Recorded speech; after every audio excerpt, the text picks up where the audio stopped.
an updated and expanded message from Muad'Dib about the 7th of July 2005.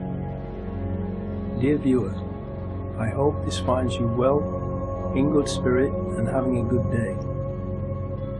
Regarding the 7/7/2005 terrorist attacks in London, let us look at the facts and see what we were told and compare them. Then, using Occam's razor and common sense, let us see what conclusions are to be drawn, so we can all understand what most likely really did happen that day.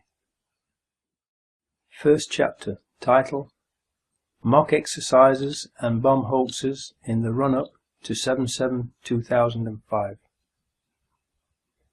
More than a year before the 7/7/2005 attacks, on the 16th of May 2004, an edition of the BBC One Panorama programme broadcasted a mock exercise, imagining what would happen if a terrorist attack was executed in London in the near future, consisting of 3 explosions on tube trains in the London Underground and 1 explosion on a road vehicle.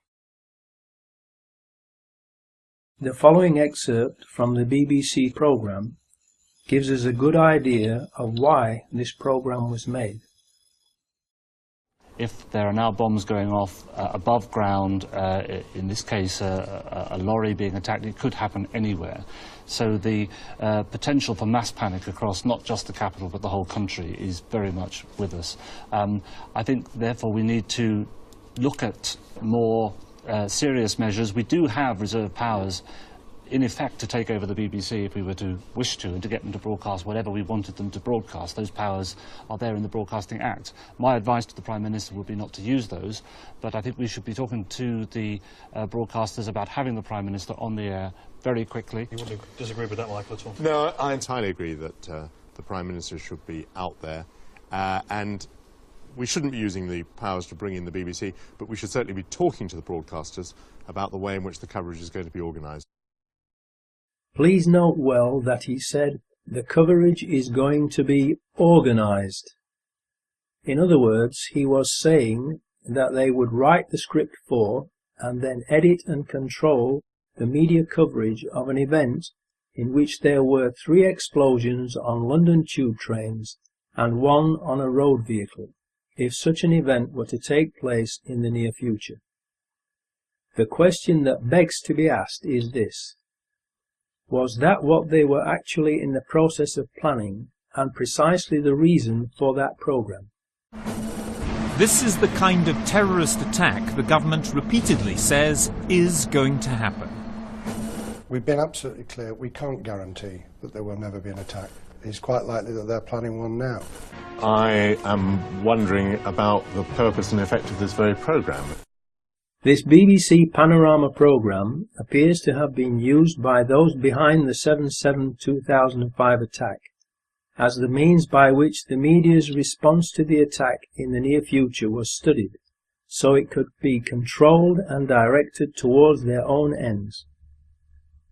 Mr. Price plays the bad cop and issues the threat of taking over control of the BBC, and then Mr. Portillo plays the good cop and says that there is no need to do that as long as the BBC behaves itself and broadcasts whatever they want them to. The good cop, bad cop scenario is just theatre, to deceive the viewer. The reality is that the BBC is a government propaganda machine and is already, and always has been, controlled and used by the government. The headlines at 9 o'clock. In the past hour, there have been 3 major explosions on the London Underground. The first occurred at 8:10 on the Piccadilly line between Knightsbridge and Hyde Park Corner. The second at 8:16 on the Central line between Tottenham Court Road and Oxford Circus. And the third at 8:27 as a train was arriving at Vauxhall Station from Stockwell on the Victoria line.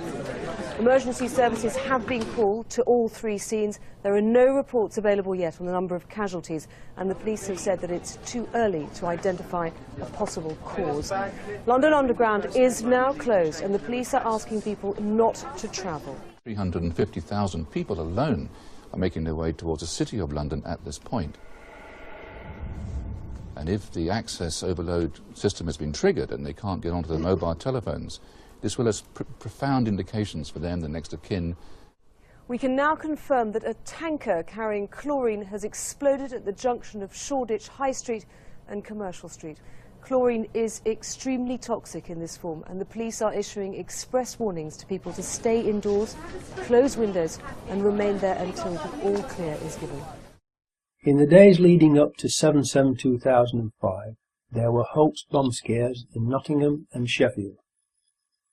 There will be more about Sheffield and South Yorkshire Police, whose headquarters are in Sheffield, later in this video.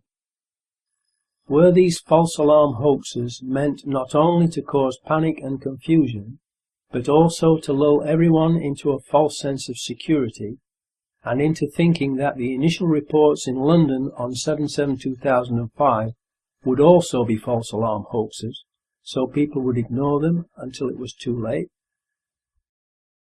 Second chapter title: Peter Power, Dupe or Accomplice? Then, on 7/7/2005, we were told on TV by Peter Power of Visor Consultants that they, and the private company employing them, who helped choose the scenario for it, were running a mock terrorist drill in the London Underground, with practically the same scenario as what actually really happened on that day.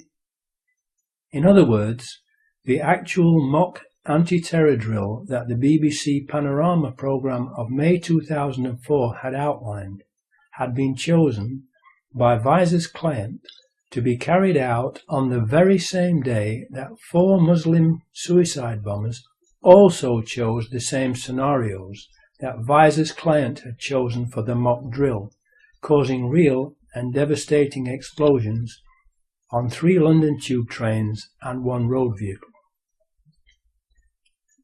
Please think about that unbelievable set of coincidences for a few seconds, to let the implications of it sink in. Then, please ask yourself, what are the odds against all of that happening by chance?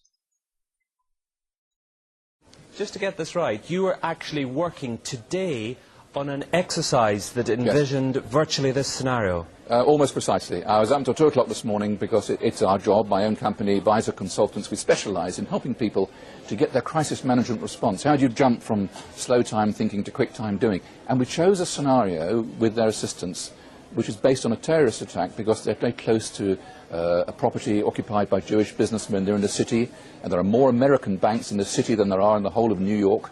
A logical thing to do. And I've still got the... I was going to say, how extraordinary today must feel for you as it unfolds. In his TV video clip, Peter Power states that their customer helped to choose the exact scenario. I repeat, Visor's customer helped to choose the exact scenario.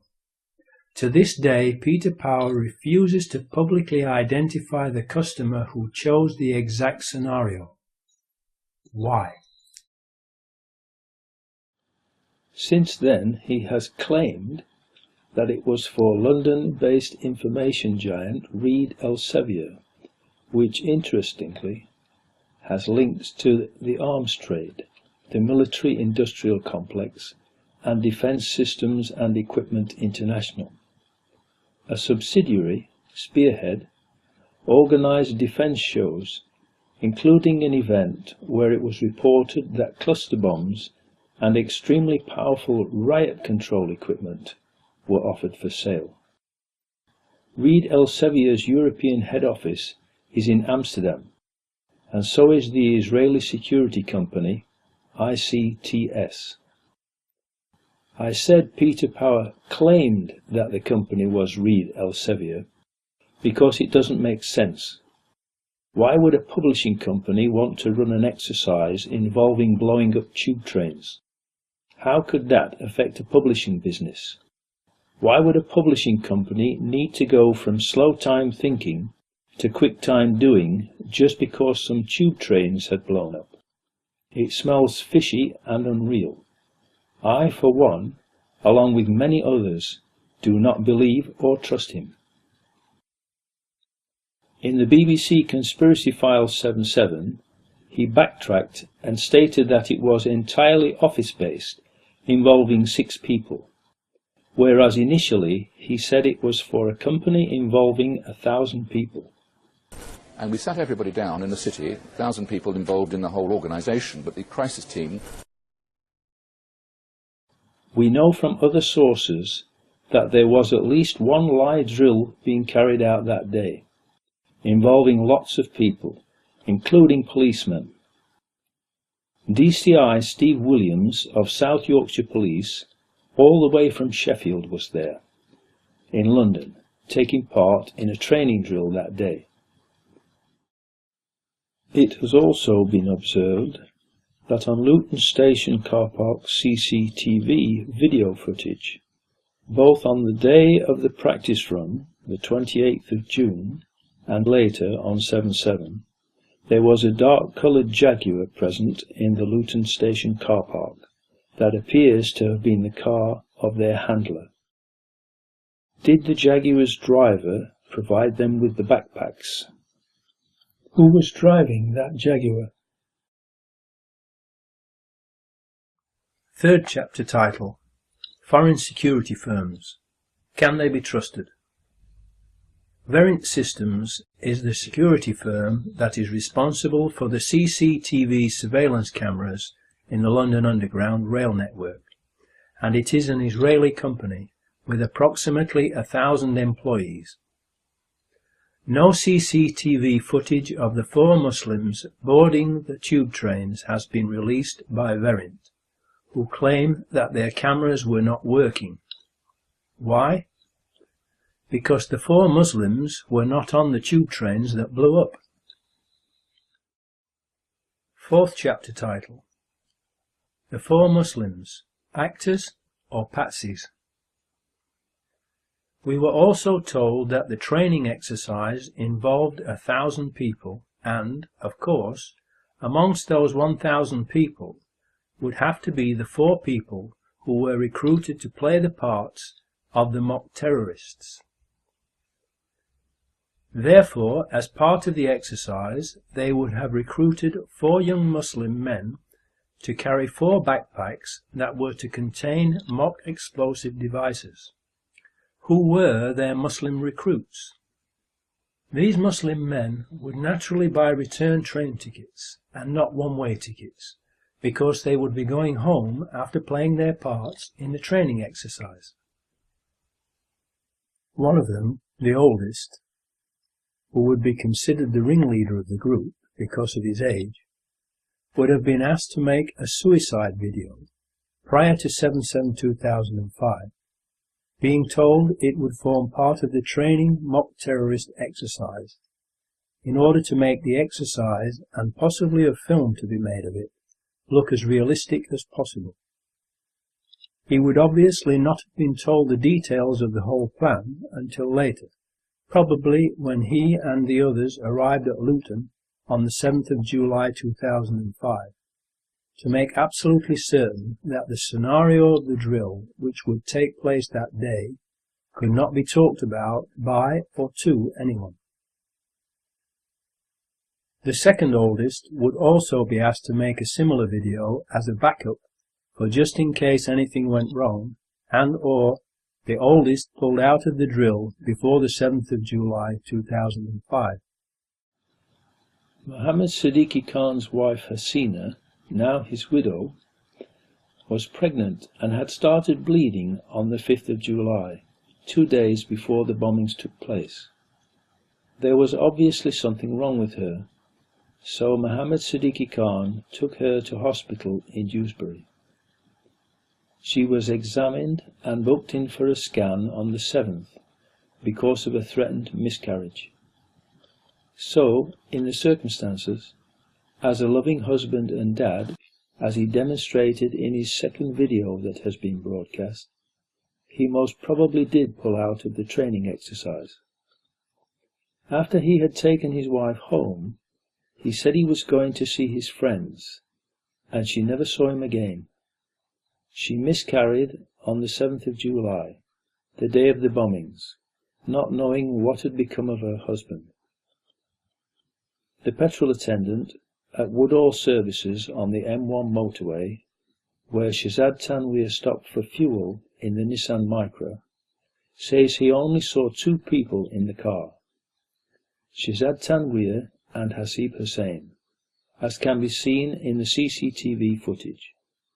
So, it is quite possible that Mohammed Siddiqui Khan never made the trip to London, but was grabbed in Leeds and disposed of.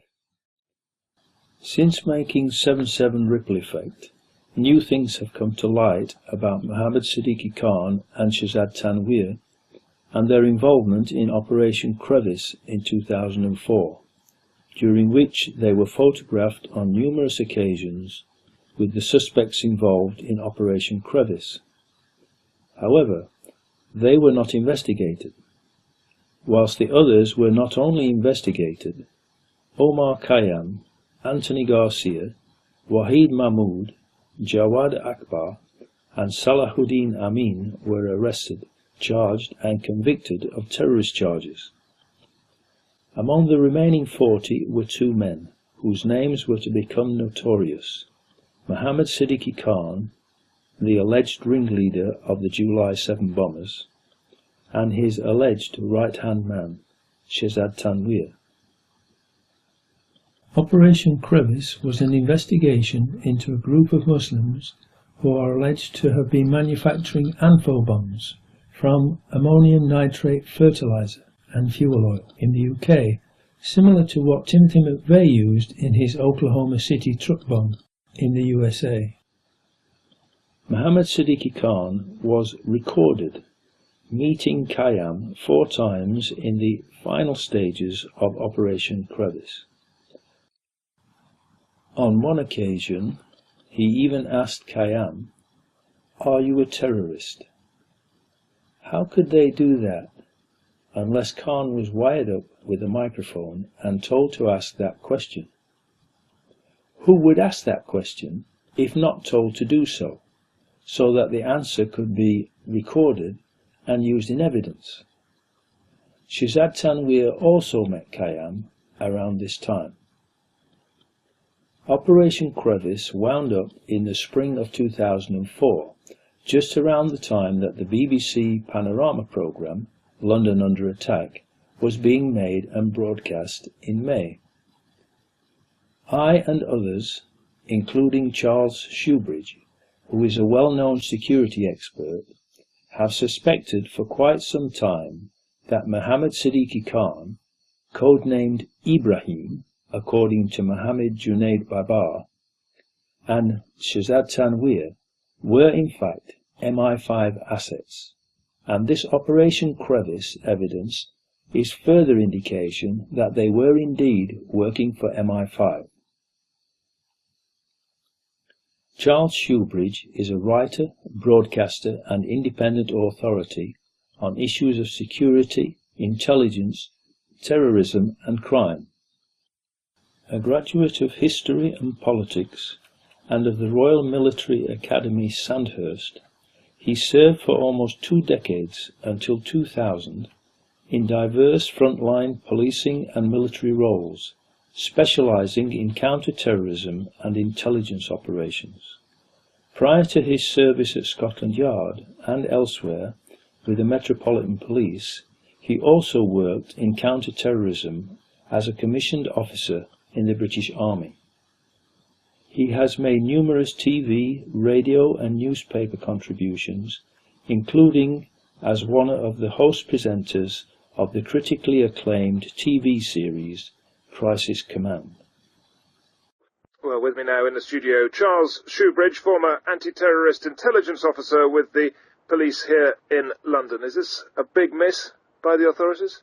Well, I think we've already established, actually, in the panoply of information that's emerged since the 7th of July attacks that suggests that certainly Khan and certainly Tanweer were known to the security services to varying degrees. That has emerged already, but there's no question that this new information, which I think sounds credible, certainly it's the sort of information that is given to police quite regularly about the activities of Islamic extremists and others of terrorist interest, should have added to that picture. And so once again, we're talking about the intelligence game, if you like, of a jigsaw, in effect, putting together all these disparate elements of information to come up with a profile of a person and assess the risk from that person correctly. That isn't what happened in this case. Yeah, because we've got what this man says he did, and there's new information just this week from the United States saying that the US tipped off the British authorities about Mohammed Siddiqui Khan anyway, and then there was the original sort of admission, which came quite late, from the security services here that they were aware of him and that they'd been following him tangential to another investigation. I mean, it does all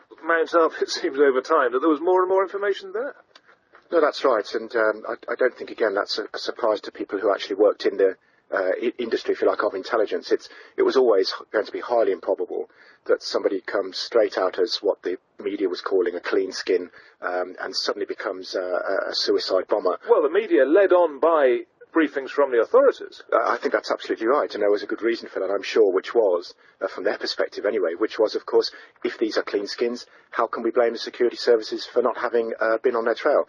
As it's turned out, as I think was predictable and predicted, this has turned out to be not the case. Really, the level of information that was coming in about Khan, particularly if these American reports especially, which now seem to be being backed up by the actual American authorities, not just appearing in an author's book, that they tipped off the British about the specifics of Khan. And this was quite a serious plot in the United States that we were talking about, an attempt to blow up synagogues and so on. The amount of information coming in and the quality of information coming in, the fact that that has been so consistently overlooked, it would appear, by the security service MI5, to me suggests really only one of two options. Either A, we've got a level of incompetence that would be unusual even for the security service, but B, possibly, and this is a possibility, that this man Khan may even have been working as an informant for the security service. It's difficult otherwise to see how it can be that they've so covered his tracks in the interim. Interesting. Thank you very much. The only logical explanation for Mohammed Siddiqui Khan, codename Ibrahim, and Shahzad Tanweer not being investigated as part of Operation Crevice, and asking Omar Khayyam if he was a terrorist, so that it could be recorded as evidence, is that they were working for MI5 and were sent to infiltrate the group and report back to MI5. This would give another possible explanation for the origins of the so-called suicide videos of Mohammed Siddiqui Khan and Shahzad Tanweer, who are reported to have frequently made visits to Pakistan to allegedly visit terrorist training camps. How did Mohammed Siddiqui Khan do that on a schoolteacher's pay?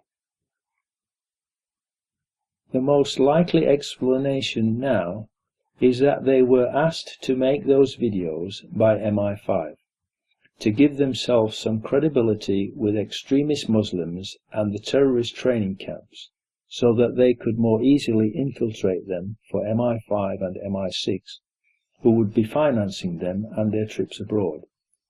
The same videos could then have been edited and used by the authorities after the 7/7 attacks to try to frame them.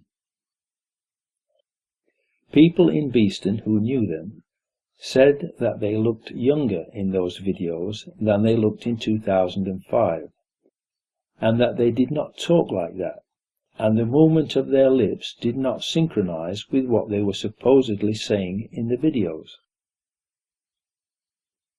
Survivors and family members of the deceased have quite rightfully asked why MI5 did not arrest Mohammed Siddiqui Khan and Shahzad Tanweer as part of Operation Crevice, and thus prevent the 7/7 attacks from happening and save everyone who was affected by 7/7 from being murdered, maimed, injured, bereaved, or traumatized. The only logical answer is that they were British patriots working for MI5 all along, and then, when they had outlived their usefulness and knew enough to be a liability to MI5, especially if their cover was blown by Operation Crevice, they were set up as patsies and eliminated. As a further indication that they were working for MI5, former Justice Department prosecutor and terror expert John Loftus was filmed in an interview talking about Harun Rashid Aswat, whom we were told by the authorities was the mastermind behind the 7/7 attacks. John Loftus says that Aswat is an MI6 agent. Aswat is believed to be the mastermind of all the bombings in London. On the 7/7 and 7/21, this is the guy, we think. This is the guy, and what's really embarrassing is that the entire British police are out chasing him, and one wing of the British government, MI6, or the British Secret Service, has been hiding him. Now, we knew about this guy Aswat.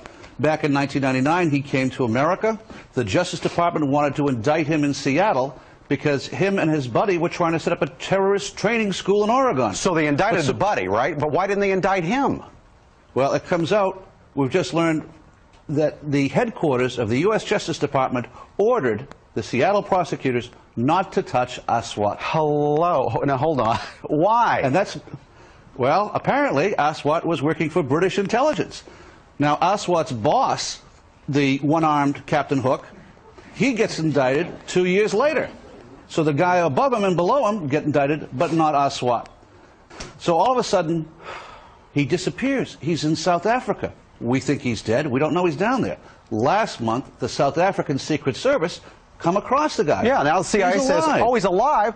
Our CIA says, okay, let's arrest him. But the Brits say no again? The Brits say no. Now, at this point, 2 weeks ago, the Brits know that the CIA wants to get a hold of Harun. So what happens? He takes off again, goes right to London. He isn't arrested when he lands. He isn't arrested when he leaves. Even though he's on a watch list. He's on the watch list. The only reason he could get away with that was if he was working for British intelligence. He was a wanted man. And then takes off the day before the bombings, as I understand it? Yeah, and goes to Pakistan. The Pakistanis arrest him. They jail him. They jail him. He's released within 24 hours. We were told by the British authorities that the alleged bombers made phone calls to Aswat prior to the explosions. Aswat came into the UK towards the end of June 2005 through the port of Felixstowe. He left the UK on an early morning flight from Heathrow on the day of 7/7. When the police were doing their investigations into the 7/7 atrocity, they came across evidence that Harun Aswat had made mobile phone calls to the alleged suicide bombers just hours before the attacks. He had made about 20 calls to them.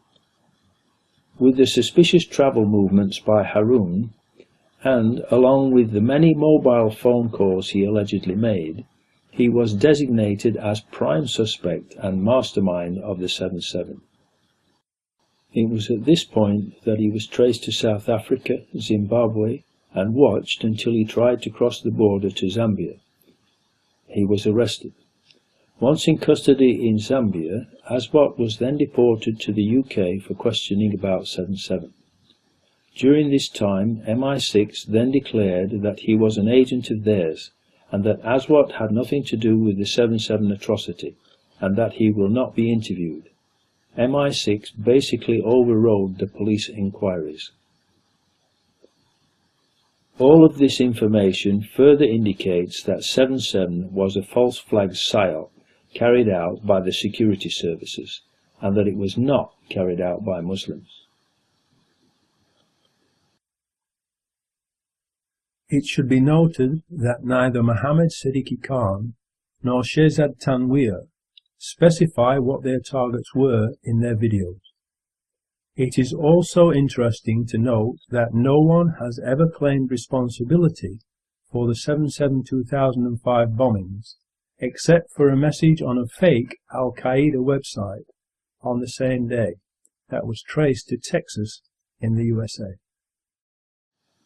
As already stated, if Tanweer and Khan were working for MI5 and MI6 as informants and asked to infiltrate extremist Muslim groups, then that would explain the making of these videos, to be used as part of their credentials when attempting to gain the trust of extremists. 2 years afterwards, because more and more people doubt the official story and are proving it to be lies and deception, and are rightfully demanding an independent investigation, the police have arrested, frightened, intimidated and harassed Mohammed Siddiqui Khan's widow into publicly condemning her husband.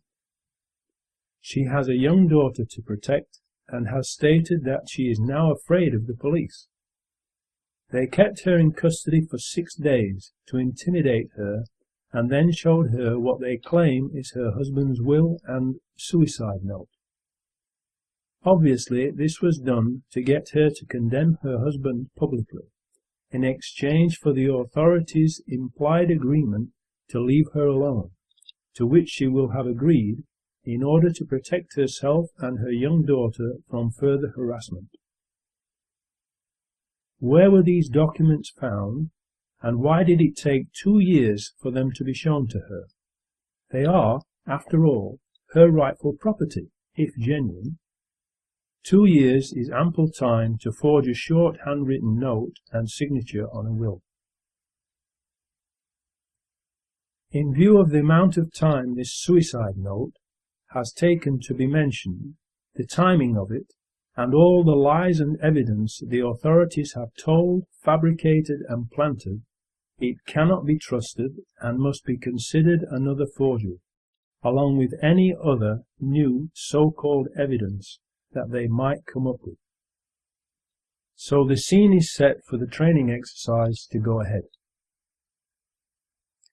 The fake terrorists have been recruited, the suicide videos have been made, and everyone has been given basic instructions for the day that the exercise is to be put into operation, 7/7/2005. The 4 mock terrorist actors were to meet at Luton train station at 07:20 AM on the 7th of July 2005 and catch the 07:40 AM train from Luton to King's Cross Thameslink station with their pretend bomb backpacks, and then split up and catch 3 tube trains and 1 bus to prearranged destinations, where the fake explosions were to take place as part of the training exercise. Finally, the big day arrived. Everyone was ready. Everyone was either already where he was meant to be or was heading there. But first, let us take a step backwards for a moment to look at the bigger picture and put this mock terror exercise into context with what was happening in Britain at that time. Tony Blair was in big trouble because he had just been sent a very clear message from the British nation via the May 2005 general election, in which he was almost voted out of power, that the British people did not want British troops fighting in George Bush's war of terror in the Middle East. So, to be able to keep the British troops fighting in the Middle East, Tony Blair desperately needed something to happen to change the nation's mind.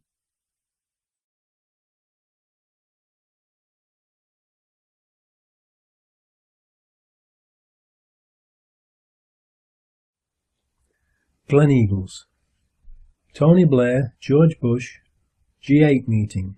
Agenda of addressing world poverty, forced on them by Live 8 concerts around the world, but not for long. Their lucrative, evil, phony and very unpopular war on terror, which is really a war of terror, will promptly return to the top of the agenda with 4 big bangs. No time for the poor. The rich have lots more money to make and people to murder. Meredith Hughes, the Chief Constable of South Yorkshire Police, based in Sheffield, was also the head of the Association of Chief Police Officers, ACPO, and he was in charge of the policing of the G8 meeting in Gleneagles on the 7th of July 2005 and played a leading role in the national response to the 7th of July 2005 London bombings.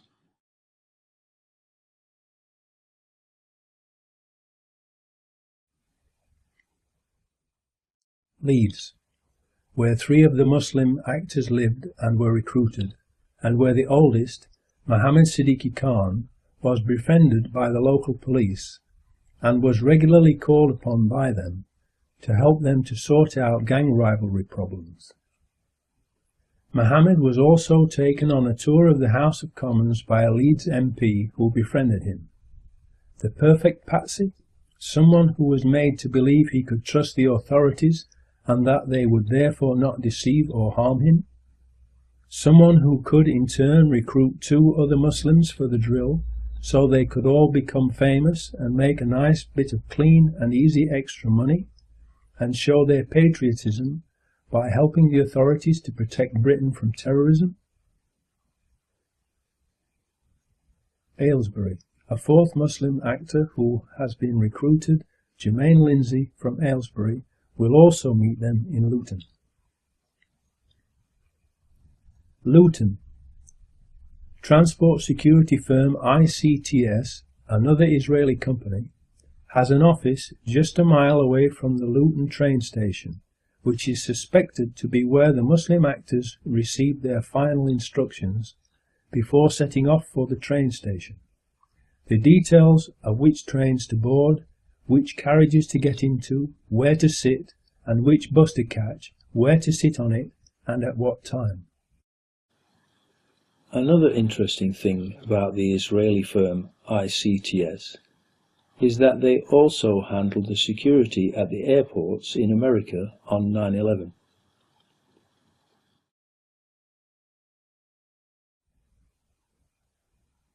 London.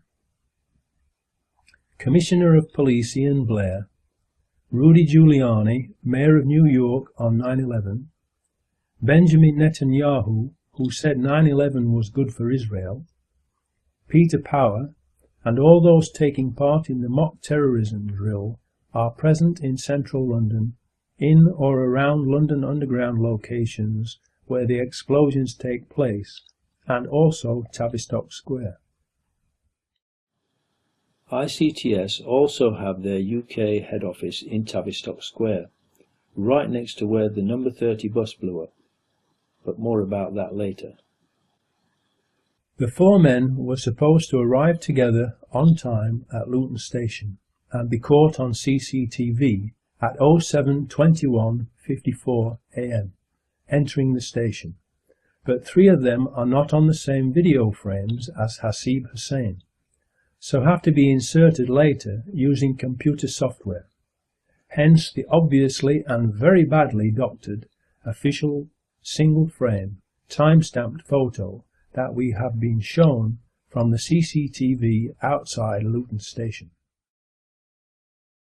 They can't show them moving because it has been faked. That's why they show only one single-frame still photo. Why did the authorities have to fake this photo? They would have had to fake it because 3 of the actors missed the tube trains that they were supposed to catch and which blew up without them being on board. And so there was no video footage from variant systems of them boarding the 3 tube trains for the authorities to be able to use as false evidence to try to prove to the public that the Muslims were guilty. So they had to doctor and show us the fake photo instead. Hi, this is Flash MP, and this is Flash MP's guide to July 7th CCTV. I'm going to start off with all the things that are wrong with the Luton image, why this is not proof of anything. Certainly it's not a valuable piece of evidence and would not be admissible in court. Probably start with the most glaring things that are wrong with the Luton image. Firstly being Jermaine Lindsay's left leg. There's a lot wrong with this. There's a triangular chunk missing from his left hip, the top of his thigh. It's very unusual and obviously is not normal for a human being, and especially at the angle as well. You can also see the top of his thigh is obstructing or is in front of the bottom of his jacket, and you should get a clearer view there. You see the top line of his thigh clearly is in front of his jacket and is not underneath like you would expect. Also, you can see that there's a lot of merging between the plastic bag that he's holding and his right knee. It's a generally very, very messy area, and it could be because the people who fabricated this image had problems using the original image of Jermaine Lindsay, because this is probably composed of a lot of images that were taken on other days, not on July the 7th.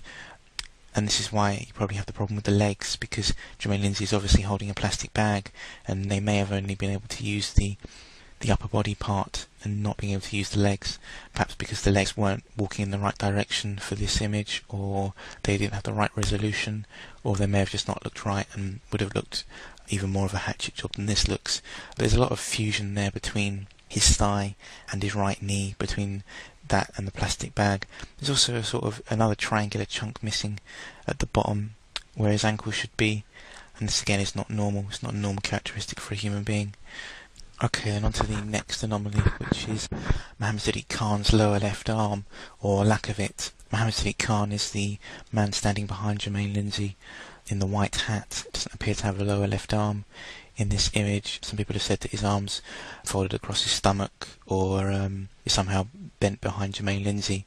But as you can see in both those close-up images, there's no elbow that's visible. And if you look behind, you'll see the glass wall where the reflection should be. Whether that's an authentic reflection is unknown. Probably unlikely, because there's no left arm there, so it's unlikely that Mohammed Sadiq Khan was standing there on this day. As you can see, there's a glass wall, and it comes down behind, and what you see is Mohammed Sadiq Khan's left arm come down, stopping what is essentially just a straight line. There's no elbow there at all, and what you'll see behind is the glass wall at Luton Station. And again, this is not normal, not a normal characteristic for a human being, and is entirely impossible. Okay, then on to the next anomaly in the Luton image. This is the anomaly associated to Hasib Hussein, and this is the dodgy reflection. What you see on the left is Hasib Hussein in the foreground, and then this is the background of Hasib Hussein on the right, and it essentially looks like someone's taken a stamp, or taken the image on the left and tried to stamp it onto the glass wall behind to make it look like a reflection. Again, this is quite a serious anomaly, and is entirely impossible. Light does not behave in this way, and reflections do not behave in this way. You should see literally a mirror image of the other side of Hasib Hussein's legs, and the right leg should be in front of the left leg in the reflection, like this.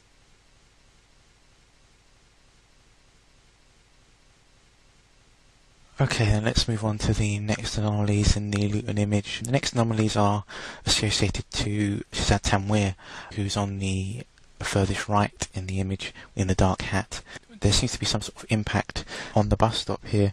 It's very wobbly, it seems to have been disrupted in some way, and that is not present in, or is not the same in the dummy run image, which is taken from supposedly the same camera at the same angle.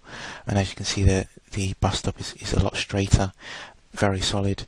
It's also important to note in the dummy run image that Mohammed Sadiq Khan is wearing the same hat that he's wearing in the Luton image. Also, it's important to note that in the top right hand corner there's some kind of code, perhaps another kind of time and date code, but that's missing from the other image, supposedly July 7th. Also, this image seems to show less of the bus stop than the other image. The police may not have been complicit in the falsifying of the Luton image, however it is quite unlikely, seeing as it was presented in such a way by the police. Okay, then the next image is of Hasib Hussein. This has been used again, like the Luton image, in a lot of media reports, a lot of mainstream media reports, as proof or as evidence that the men were in London on July 7th and were able to carry out the bombings.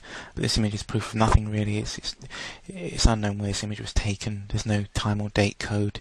The other three men should be around him, and none of them are visible. This image is really proof of nothing, and shouldn't be used in any kind of report, mainstream media or not, to substantiate any claims that these men were responsible for the bombing. Also, this image seems to contradict police claims that they travelled together. The other three men should be visible around him, but they're not. Again, this has no time or date code. It's impossible to tell when it was. The question should be asked, why are the police presenting this image as proof? Why are they so eager to put Hasib Hussein and the other men in the frame? And what I was basically trying to show in this video is that even though these images have been used in mainstream media reports, they're really not proof of much, and any report that contains these images is inaccurate, and that issue needs to be addressed. I was also trying to show that the evidence that is available, such as the IDs that were found at the scene and the papers that were found at the scene, is very important if you don't have any CCTV. Of course, some people are going to say that DNA was found at the scene and the papers were found at the scene, and surely that's conclusive proof. It's not impossible to plant DNA at a scene. It's not impossible to plant small fragments of flesh and bone at a scene. It's not difficult. It's definitely not difficult to plant IDs, especially as there are anomalies in the way the IDs were found as well. It's not impossible. Why do the images of the three on the right look blurred when compared to Hasib Hussein on the left? Is this a cut and paste leg?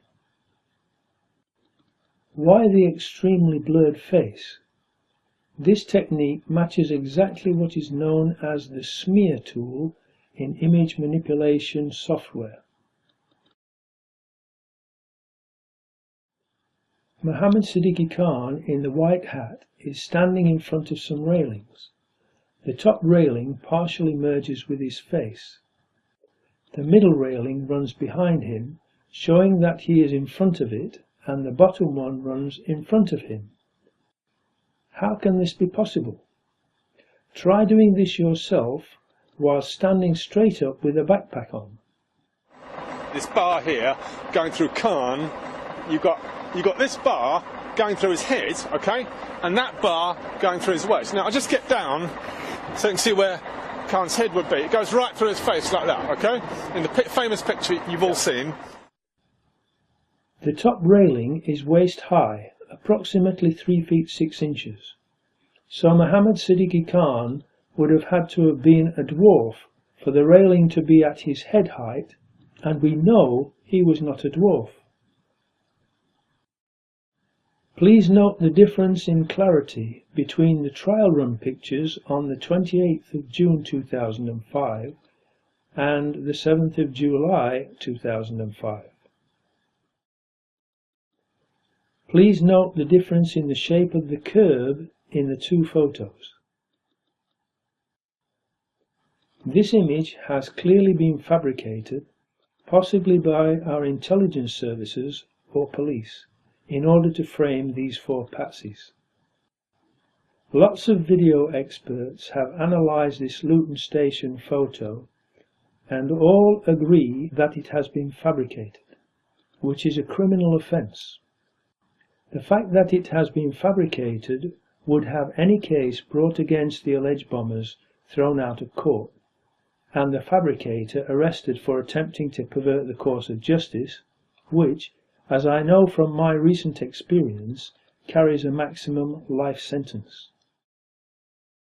Remember what Michael Portillo said on the May 2004 BBC Panorama programme.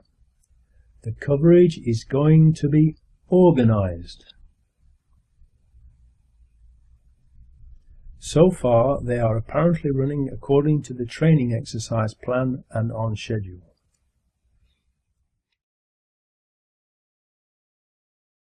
Fifth chapter title, The Ghost Trains. Unfortunately for the people who have organised the event, the train that the four Muslim actors are supposed to catch, the 0740 AM train to King's Cross Thameslink, has been cancelled, and the next one too, so they cannot possibly make it in time to catch the tube trains that they were supposed to catch as part of the training exercise. The best laid plans of mice and men often go awry, as the hand of God interferes. In spite of official confirmation that the 0740 AM train was cancelled, and the next one too, the Home Office report still contains the lie that the non-existent 0740 AM train was the one that the four Muslims caught. The authorities have to keep lying about it in order to continue to try to make the public believe that 3 of the 4 Muslim men who boarded a train from Luton to King's Cross arrived in time to catch the 3 tube trains that blew up. In doing so, the authorities make it perfectly clear that the truth of what happened that day is of no importance to them. It is obvious from their actions that the only thing that is important to the authorities is to make us believe what they had already planned to make us believe, even when the facts prove it to be a lie. They even claim to have witnesses on the non-existent train, who they say saw the alleged bombers on the non-existent train. Since then, the government has changed its story, claiming that they caught an earlier train and that they have witnesses who also saw them on the earlier train. Really? It is not possible for them to have caught the earlier train, because the CCTV footage times makes it impossible for them to have caught it. If they were really carrying homemade, very volatile explosives in their heavy backpacks, they most certainly would not have been able to risk running to catch a train. The first available train the Muslim actors can catch gets them to King's Cross after the tube trains have already left without them. Hasib Hussain splits off from the other three at King's Cross Thameslink station, because he still has time to catch the number 30 bus as his part in the mock terror exercise. When the tube trains they were supposed to catch are blown up, the other three smell a rat and realize they have been duped and are Muslim patsies who will be blamed for the attacks, and everyone knows what happened to Lee Harvey Oswald. The Muslims are not from London. Their homes are many miles away, and so they are like fish out of water, and have no idea what to do or where to go and hide. They realize that they can't go home, and do not know anyone in London whom they can trust.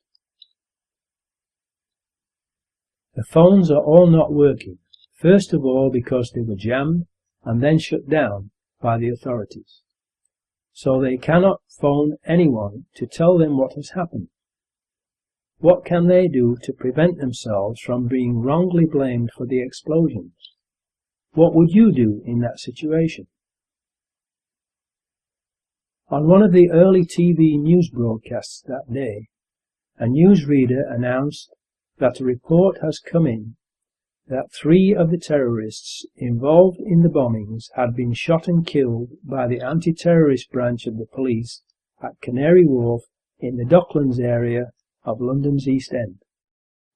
It was also broadcast on BBC Radio 5 Live. The announcement was made only once and never repeated for obvious reasons. How could suicide bombers possibly have survived the tube train bombings and then been in the Docklands to be shot? In a New Zealand Herald newspaper article, it says that 2 people were shot dead outside the HSBC building, and in Canada's Globe and Mail newspaper, only 1. There is another newspaper report that the police shot a suicide bomber outside the Credit Suisse First Boston Bank, which is approximately 1,400 feet or 467 yards away from the HSBC building, measured door to door. The 2 buildings are very different in both shape and size, and 467 yards apart, and thus they are not easily confused with each other. Police were yesterday probing reports a man had been neutralized outside Canary Wharf. It is believed the man was shot dead by police marksmen outside the Credit Suisse First Boston Bank, South London Press. Tell me, the rumours that the police sniper shot dead at suicide bomber at Canary Wharf, do you know anything about that? That means that the police shot and killed at least 3 suicide bombers in Canary Wharf on 7/7/2005. How could suicide bombers, who were supposed to have blown themselves up on the 3 tube trains, have survived and been shot dead at Canary Wharf? If we have at least 3 of the 4 suicide bombers shot dead at Canary Wharf, and we know they weren't on the tube trains that blew up, because the 07:40 AM train from Luton to King's Cross was cancelled that day, then we have overwhelming proof that they did not blow the tube trains up, and that the blowing up of the 3 tube trains was an inside job. At the Canary Wharf Docklands site, there are media companies for the Muslim patsies to have told their story to and cleared their names if they could, and 2 possible escape routes: via air from the nearby London City Airport that has flights to 34 destinations in the UK and Europe, and, if they couldn't fly out, there was the possibility of getting a boat across the Channel to France. 6th chapter title: The number 30 bus. The 4th Muslim backpacker, Hasib Hussain, who has been blamed for the number 30 bus bombing, is reported to have been seen wandering around London, going into McDonald's and eating a beef burger. He is reported to have tried unsuccessfully to contact the other 3 by phone on Euston Road outside King's Cross at 08:55 AM, but the phones were not working because they were first of all jammed and then shut down by the authorities. If these young men were truly suicide bombers who were supposed to have blown themselves up, why would he be trying to phone dead people? However, if they were merely actors playing the part of mock terrorists in a training drill, then trying to phone them would make more sense. What happened to him? He was the youngest of the 4, only 18 years old, and described, by those who knew him, as a gentle giant. Therefore he was possibly the least worldly wise, and he was also on his own in a strange city and a long way from home. He might not have realized he was in danger of being framed as a patsy, believed all the chaos around that part of London was just part of the mock terrorism exercise that he was part of, and so just continued with his assigned role, which was to board a certain double-decker bus at an appointed time and sit at the back of the top deck. A double-decker upon which a large advertisement for a play had been placed on one side, reading, "Outright Terror, Bold and Brilliant." Please think about that sign on the side of the bus, and the sick minds of the people who planned the attacks. Now this is where it gets weird, because we are told that Hasib Hussain started from King's Cross Thameslink station, and was seen on a number 91 bus travelling west along Euston Road to Euston Station, where he caught the number 30 bus that would have then travelled east, back along Euston Road, retracing his steps, back to where he started from at King's Cross, if it had not been diverted into Tavistock Square. Why would someone carrying a large, heavy backpack do that, unless he was following a script, written by someone who knew in advance that that particular number 30 bus, registration LX03BUF, would be diverted into Tavistock Square, and that Hasib Hussain would therefore not be able to get on it at King's Cross Thameslink, which is where he had arrived at on the train from Luton? Only someone who is a stranger to London would do that without asking why, because it is a totally illogical thing to do for someone who knows London and knows that the number 30 bus goes past King's Cross Thameslink station, so that they could have caught it there instead.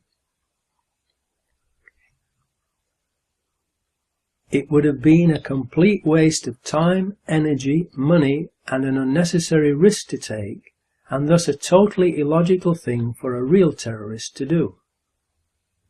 It now gets unbelievably weird, because the number 91 bus that Hasib Hussein is reported to have taken from King's Cross along Euston Road to Euston Station to board the number 30 bus, registration LX03BUF, that got diverted into Tavistock Square, actually goes to Tavistock Square.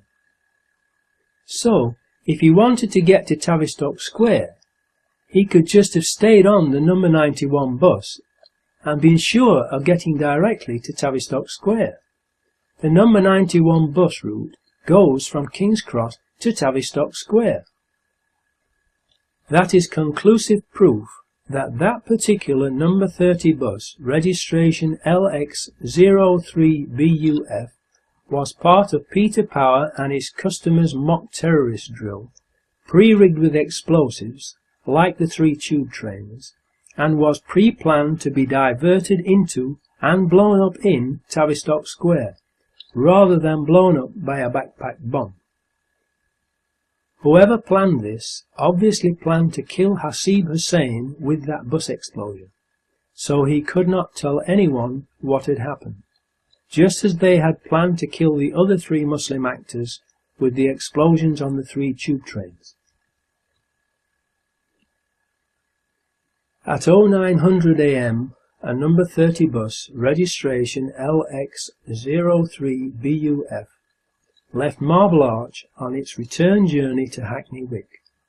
It arrived at Euston bus station at 09:35 AM and was then diverted from its normal route into Tavistock Square and stopped outside the medical offices of the BMA, where it was blown up at 09:47 AM as part of the terrorist exercise gone live.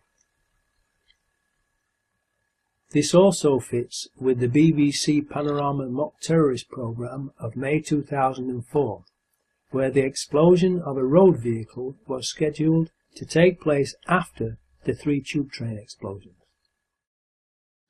The bus bombing in Tavistock Square has the hallmarks of a satanic ritual sacrifice, mimicking the Passover, with blood over the doorposts and lintel, later used in the Beijing Olympics' Sikh ritualistic closing ceremony.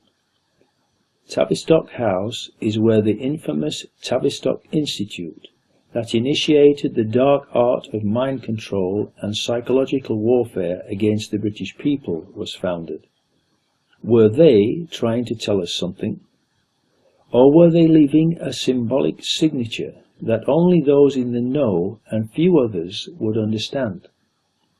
Passover, Psy-op, so that any high-ranking Freemasons and Zionists who had not been privy to the plans of the false flag attack beforehand, and who are strategically positioned in places of authority throughout society, would quickly fall into line with their script? Notice the roof comes off the bus and the 13 umbrellas representing the 13 people they claim died on the number 30 bus in Tavistock Square. Having now had the opportunity to actually visit Tavistock Square after being extradited to England, I have found out that the Israeli company ICTS's UK head office is in Tavistock Square, actually in Tavistock House, right in front of where the number 30 bus blew up. In fact, if the explosion on the bus had blown forwards instead of backwards, everything would have literally landed on their doorstep, South Entrance D. So, they had a front row seat from which to watch the explosion, perhaps even to have detonated the explosives from there as well. How fortunate for them that the explosion was at the back of the bus, close enough to watch it without getting hurt by it. The driver of the bus on that day was not the regular driver. Why did the driver stop the bus in that exact spot? Employees at the Stagecoach garage said that on the Saturday before 7/7, a team of people came to service the CCTV system on bus LX03BUF, and that they were not the usual people, and, unlike the usual people, they were unfriendly and wouldn't have anything to do with the garage staff. They also spent more than 20 hours working on it, an unheard of length of time for that job, which would normally take a couple of hours. What were they doing? Rigging the bus with explosives and sabotaging the cameras? There is a photo showing what appears to be an angle grinder cut, as though the bus was cut ready for the roof to blow off. Normally, with a bomb inside a bus, the roof would stay on and just the windows blow out. So, this again is not normal. Another explanation for that cut could be that it was made by a shaped explosive cutter charge. The top of the bus appears to have been very cleanly cut off in an exact straight line. A white van from a demolition company called Kingstar is seen and photographed parked at the side of the bus immediately after the explosion, and a mysterious witness, Richard Jones, gives an account of what he says happened to the bus on camera, which is something that normally would not be allowed by the police unless it was part of a film training exercise.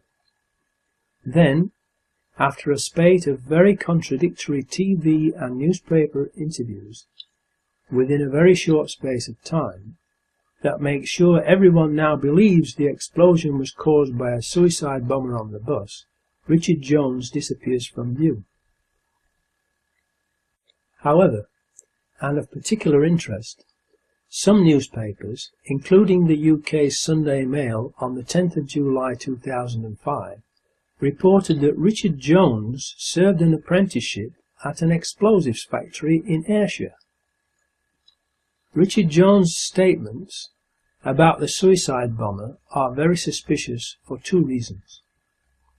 First, because they are so inconsistent and contradictory that they are not believable.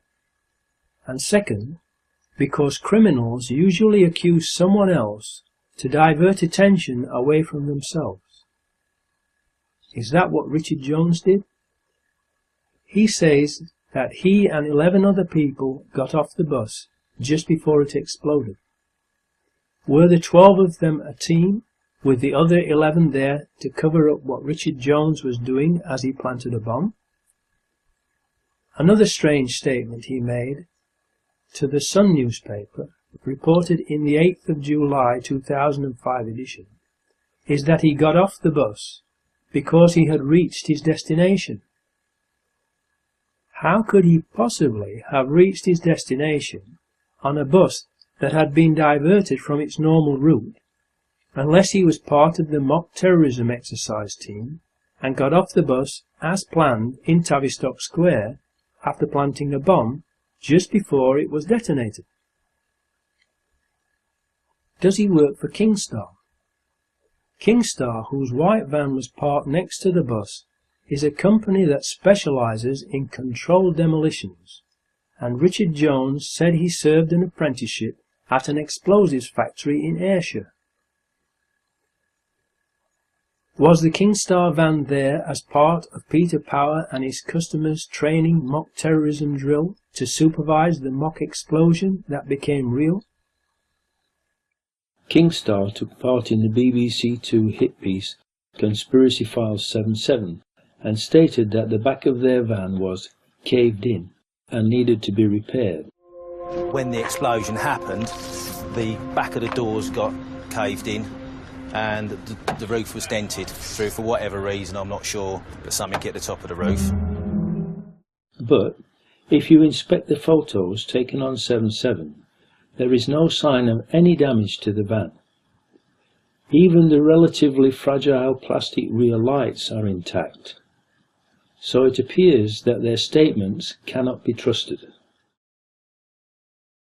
If Hasib Hussain was supposed to have been on that number 30 bus, registration LX03BUF, how would it be possible for him to get the exact bus that would get him to one of the 4 locations where the mock terrorist exercise would be taking place when that bus was diverted from its normal route to Tavistock Square, unless he had been recruited to play the part of a mock terrorist and told exactly which bus to get, where and at what time by the people who organised the mock terrorism exercise and who knew the bus would be diverted to Tavistock Square.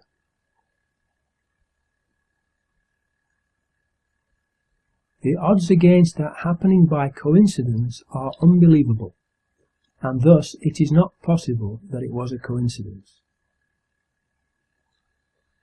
Another unbelievable coincidence is that all of the CCTV cameras at all 4 of the blast sites were not working that day. The 4 CCTV cameras on the number 30 bus were, just like the Israeli Variant Systems ones on the Underground, not working, and there are no reliable witnesses who can place Hasib Hussein on the number 30 bus. Richard Jones is an unreliable witness whose physical descriptions of the man he says was the suicide bomber does not fit with Hasib Hussein's appearance or what he was wearing that day. So there is no proof that Hasib Hussein was either on that bus or blew it up. Even so, he has been tried and wrongfully found guilty of blowing up the number 30 bus by the government-organised and controlled media machine, without a shred of real evidence. They claim to have found Hasib Hussein's ID in Tavistock Square. However, they also state that ID from another of the 4, Mohammed Siddiqui Khan, was found at all 4 separate blast locations. He cannot possibly have been in 2, never mind 3 or all 4 locations at the same time, proving that these items were planted after the blasts. How could their IDs have survived suicide bomb blasts? Millions of people are aware of the magic fireproof Mohammed Atta passport that was planted at the World Trade Center on 9/11. In light of these incidents, if ID from Hasib Hussein was found at Tavistock Square, it does not necessarily mean that he was on the bus and not somewhere else, or, if he was on the bus, that he blew the bus up. There is no credible witness who has placed Hasib Hussein on that number 30 bus, and that includes Lisa French, who took 5 years before she supposedly remembered seeing him, and then gets the bag wrong, saying it was a square laptop bag, not a big rucksack. Also, people who were sitting around the seat he is reported to have been sitting in did not see him. Does this look like a laptop bag to you?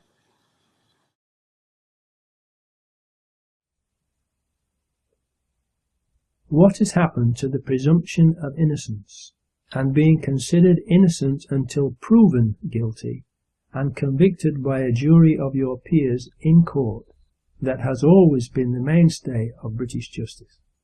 The most likely case is that the number 30 bus had been pre-rigged with explosives during its previous service, when the CCTV cameras were disabled.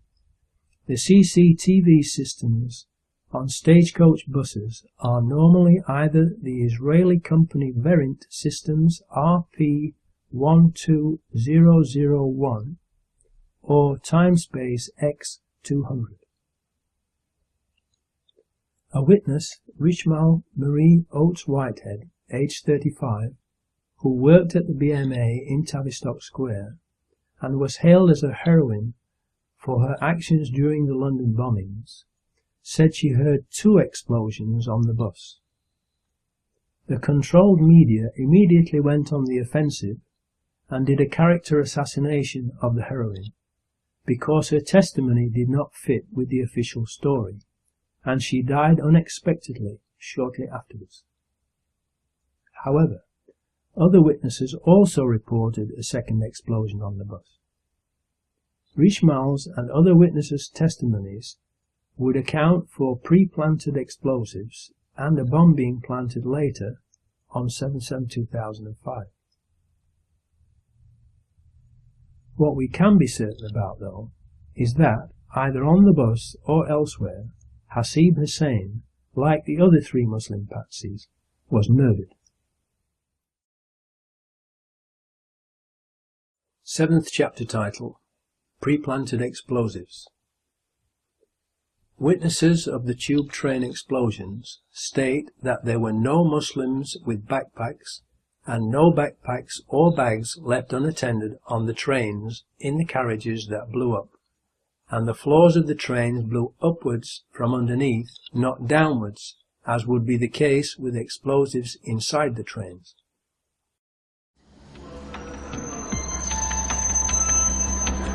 I just got on the train, sat down reading the newspaper about us getting the Olympics in 2012, and I've had quite a good feeling about everything. Sitting on the train, going to my audition.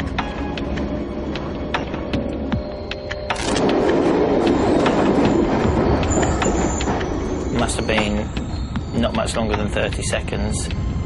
All of a sudden, it didn't feel like I was on the train anymore. Something was very, very different. It was very strange. I had this very heavy feel to it, this very heavy kind of not of this world feel to it. As I was getting off the train, I noticed that there was a hole, and the hole was as if there was a bomb or the explosion had burst up through the floor of the train, and that was just about there.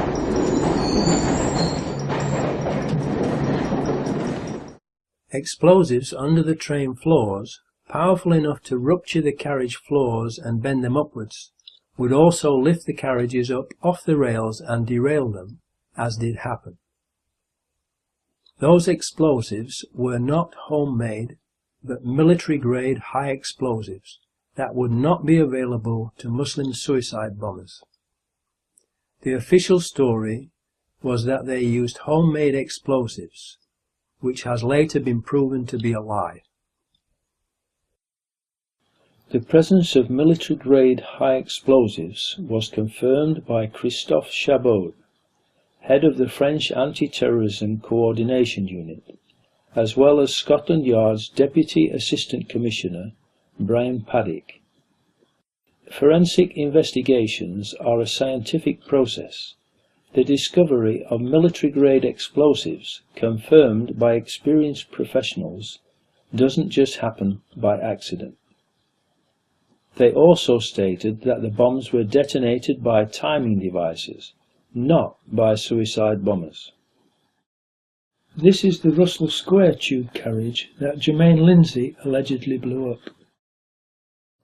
Further proof that the government lied about the explosives is the fact that the explosives that were used could not have been homemade in a bath TAT, because TAT explodes without generating any flames or heat, and we know from the famous photograph of the woman in the Burns mask that the explosives that were used burned her and others. So we know from reliable eyewitnesses who can be traced that there were no backpack homemade bombs or Muslim bombers inside the tube train carriages that blew up, and that the floors blew upwards, so the bombs, which were made from military-grade explosives, must have been fastened underneath the floors of the train carriages. Only people having access to the tube trains during the times that the trains were not running would be able to plant those bombs under the train floors.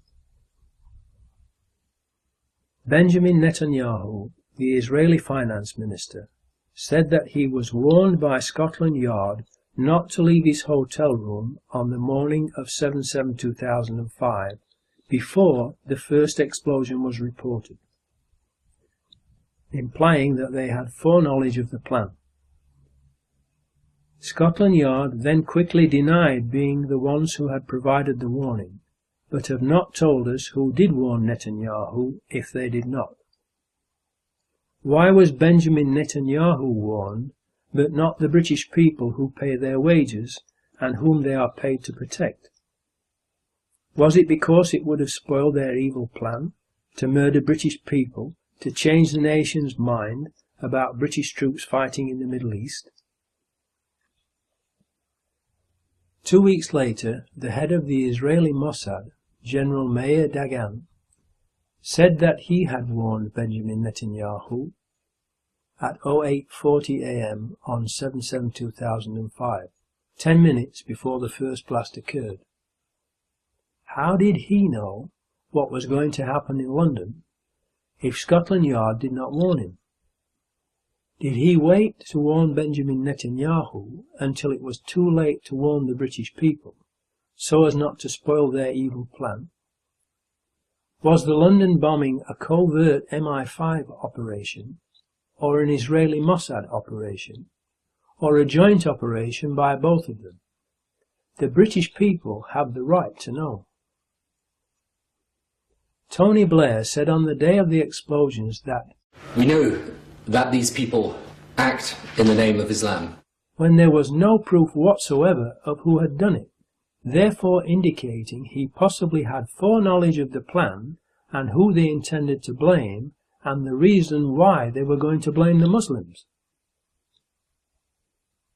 As proof that this was a slip-up and needed covering up, look at how the BBC later falsely reported his actual words, giving further proof that the BBC is a government propaganda machine and the coverage was organised, exactly as Michael Portillo said it would be in the BBC Panorama programme in May 2004.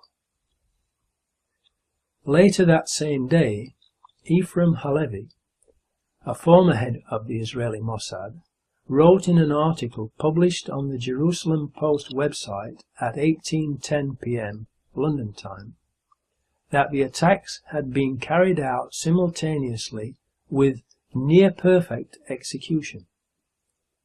How did he know they had only been near-perfect? How could he have known what the perfect results should have been in order to know that the actual results were not perfect, unless he was in on the plot? How many more people had they intended to murder in order for it to be considered perfect execution?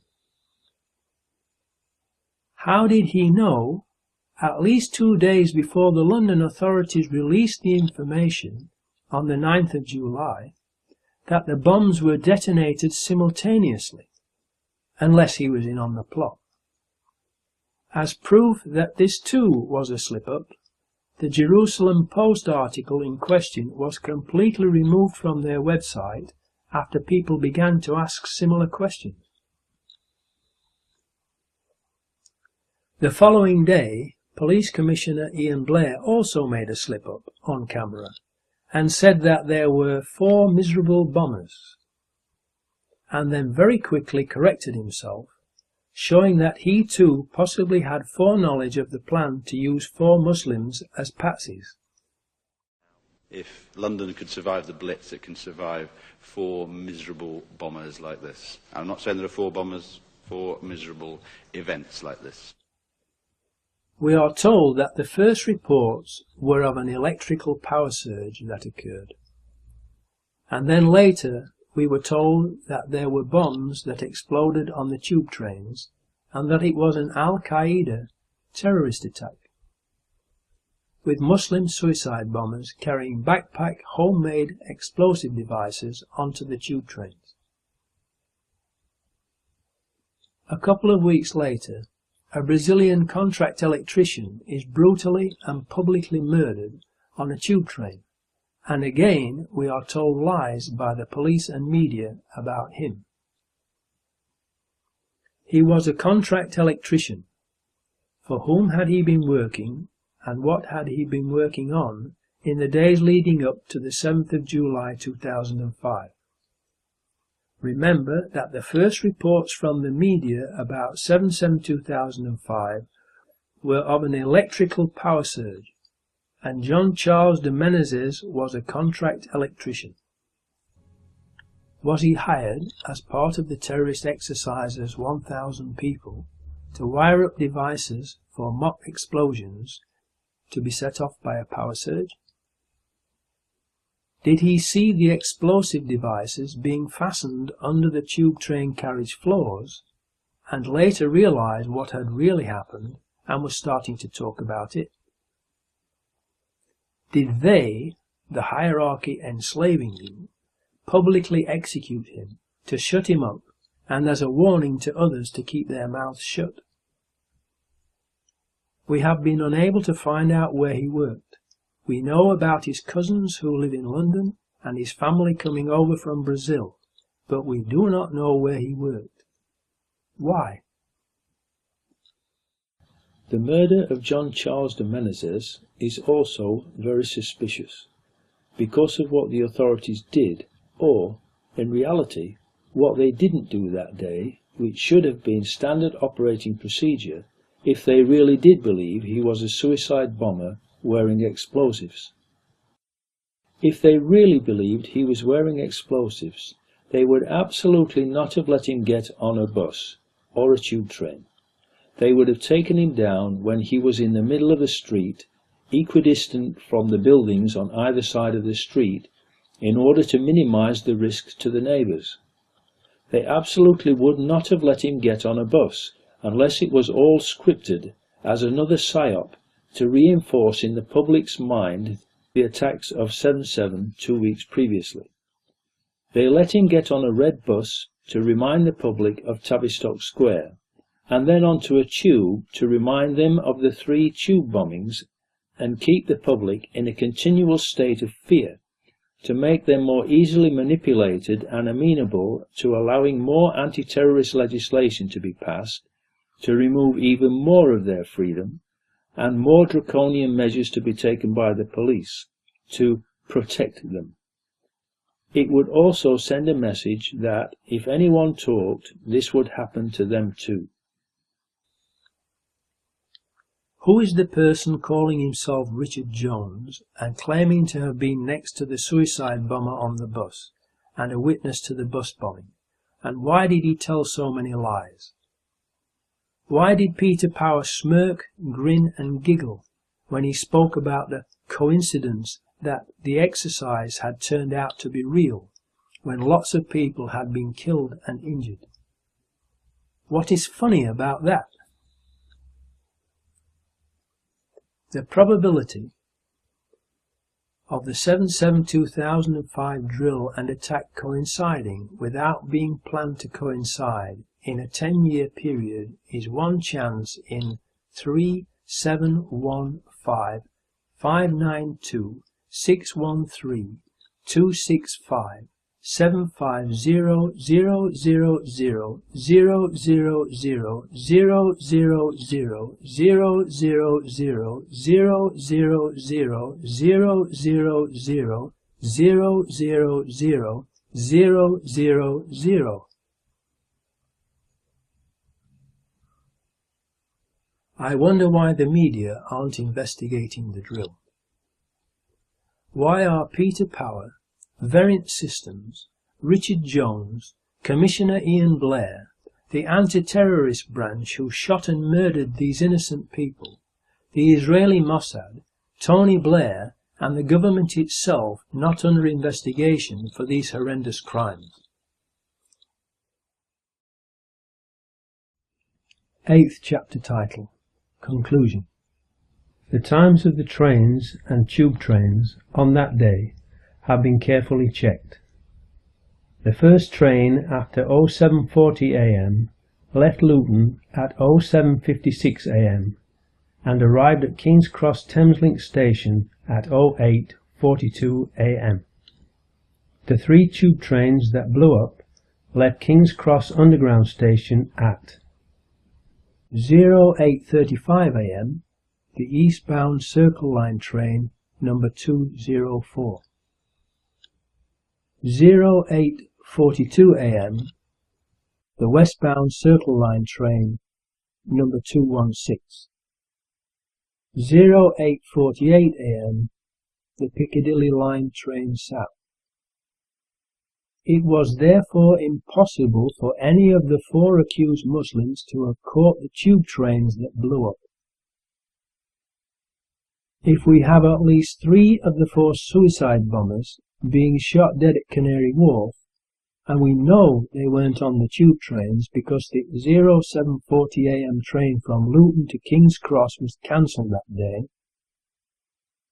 and the photo of them outside Luton Station at 07:21:54 a.m. is a fake, and that Hasid Hussein was part of the mock terrorism exercise, then we have overwhelming proof that the 4 accused Muslims were patsies and are innocent, and that it was an inside job, and that, like Lee Harvey Oswald, they too have been murdered to silence them. Whether the bombings were done by MI5, the Israeli Mossad, or both of them and or others has yet to be determined. But the one thing that we can be sure of is that it was not done by 4 young Muslims.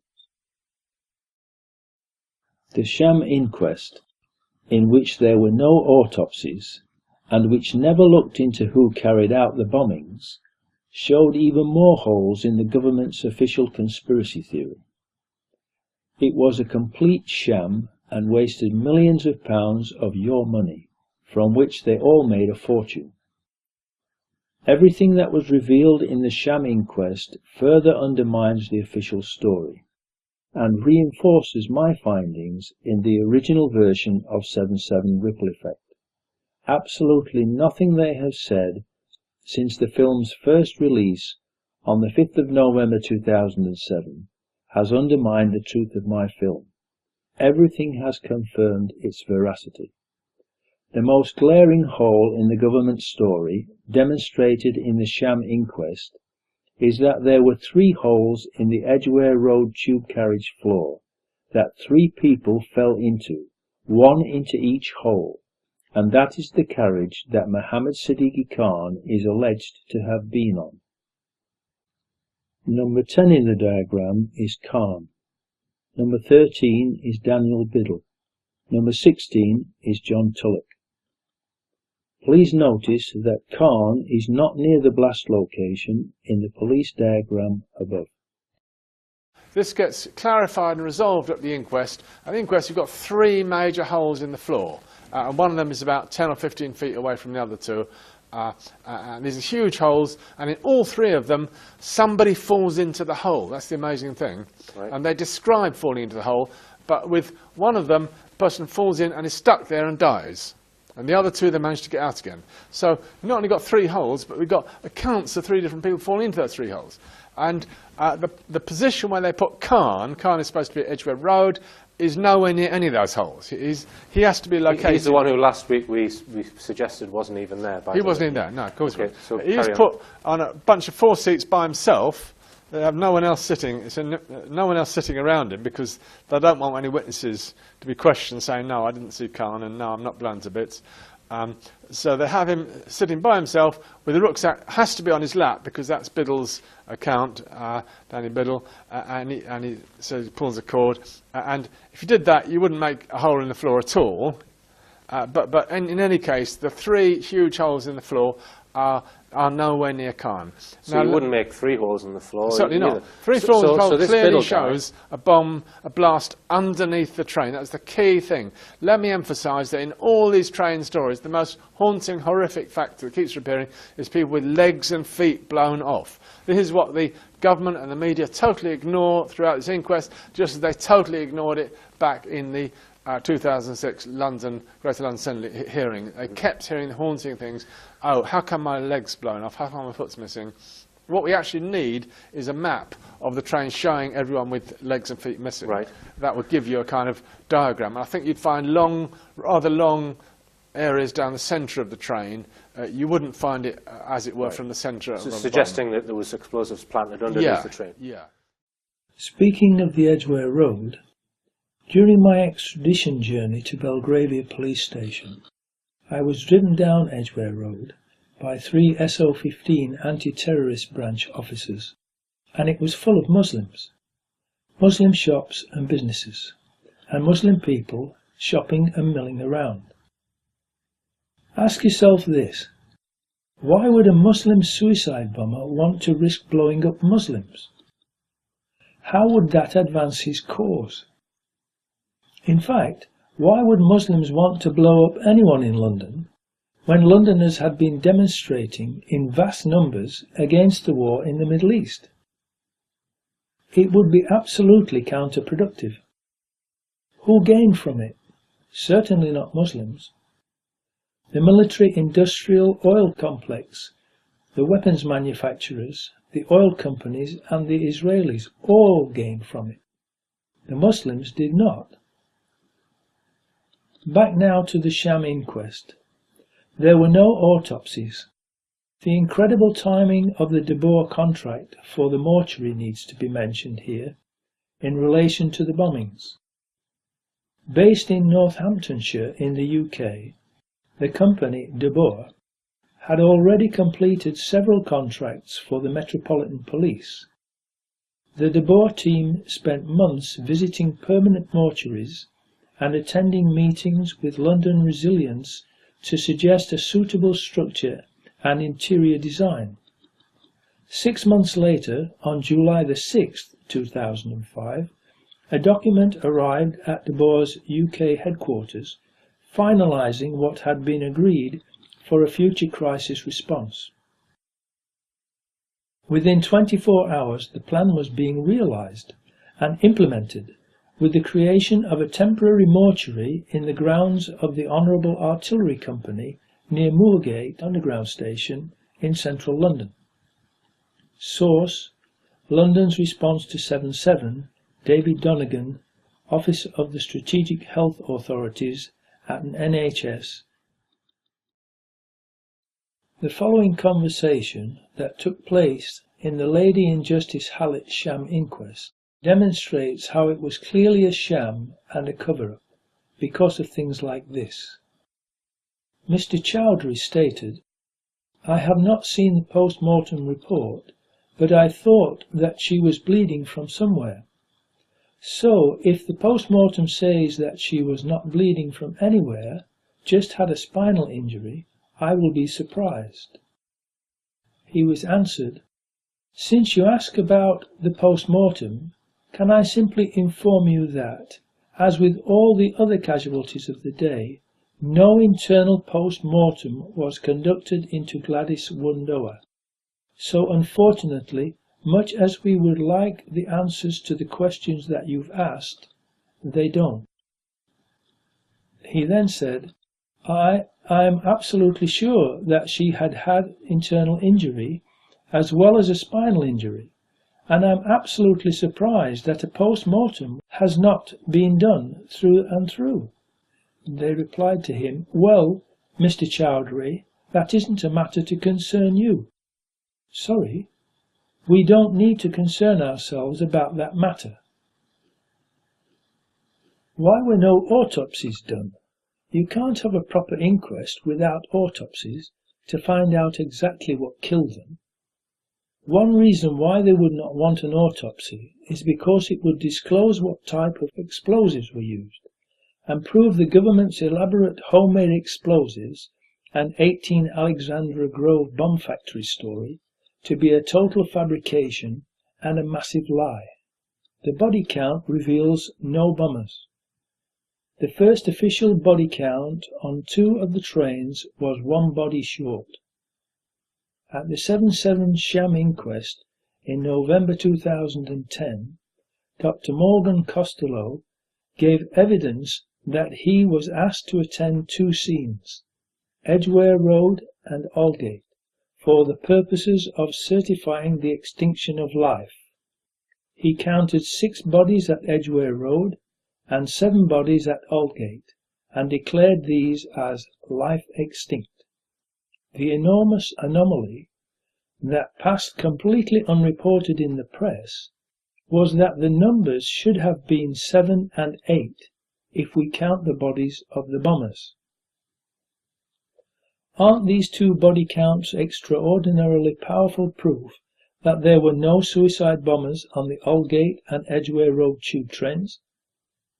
We were told by very reliable sources that the bombs were military high-grade explosives detonated by timing devices, not by suicide bombers, and survivor Bruce Late says that Shazad Tanweer did not blow up Aldgate Tube. Note that the man next to Tanweer, coloured green and given the number 8 in the drawing, was not killed. If Tanweer was blown into 52 pieces, how could this man next to him still be alive? Evidence presented to the sham inquest claimed that Tanweer and Khan were blown into a large number of different pieces by their bombs. But how would this be consistent with the fact that almost all of the other serious injuries in those coaches were lower limb injuries, the feet and legs, indicating that the bomb was at floor level, not on someone's back? Also, it has been reported that Shazad Tanweer's body and head were blown into so many small pieces that he was unidentifiable, and that's why he did not show up as part of the body count. The inquest stated that Tanweer was blown into 52 small pieces.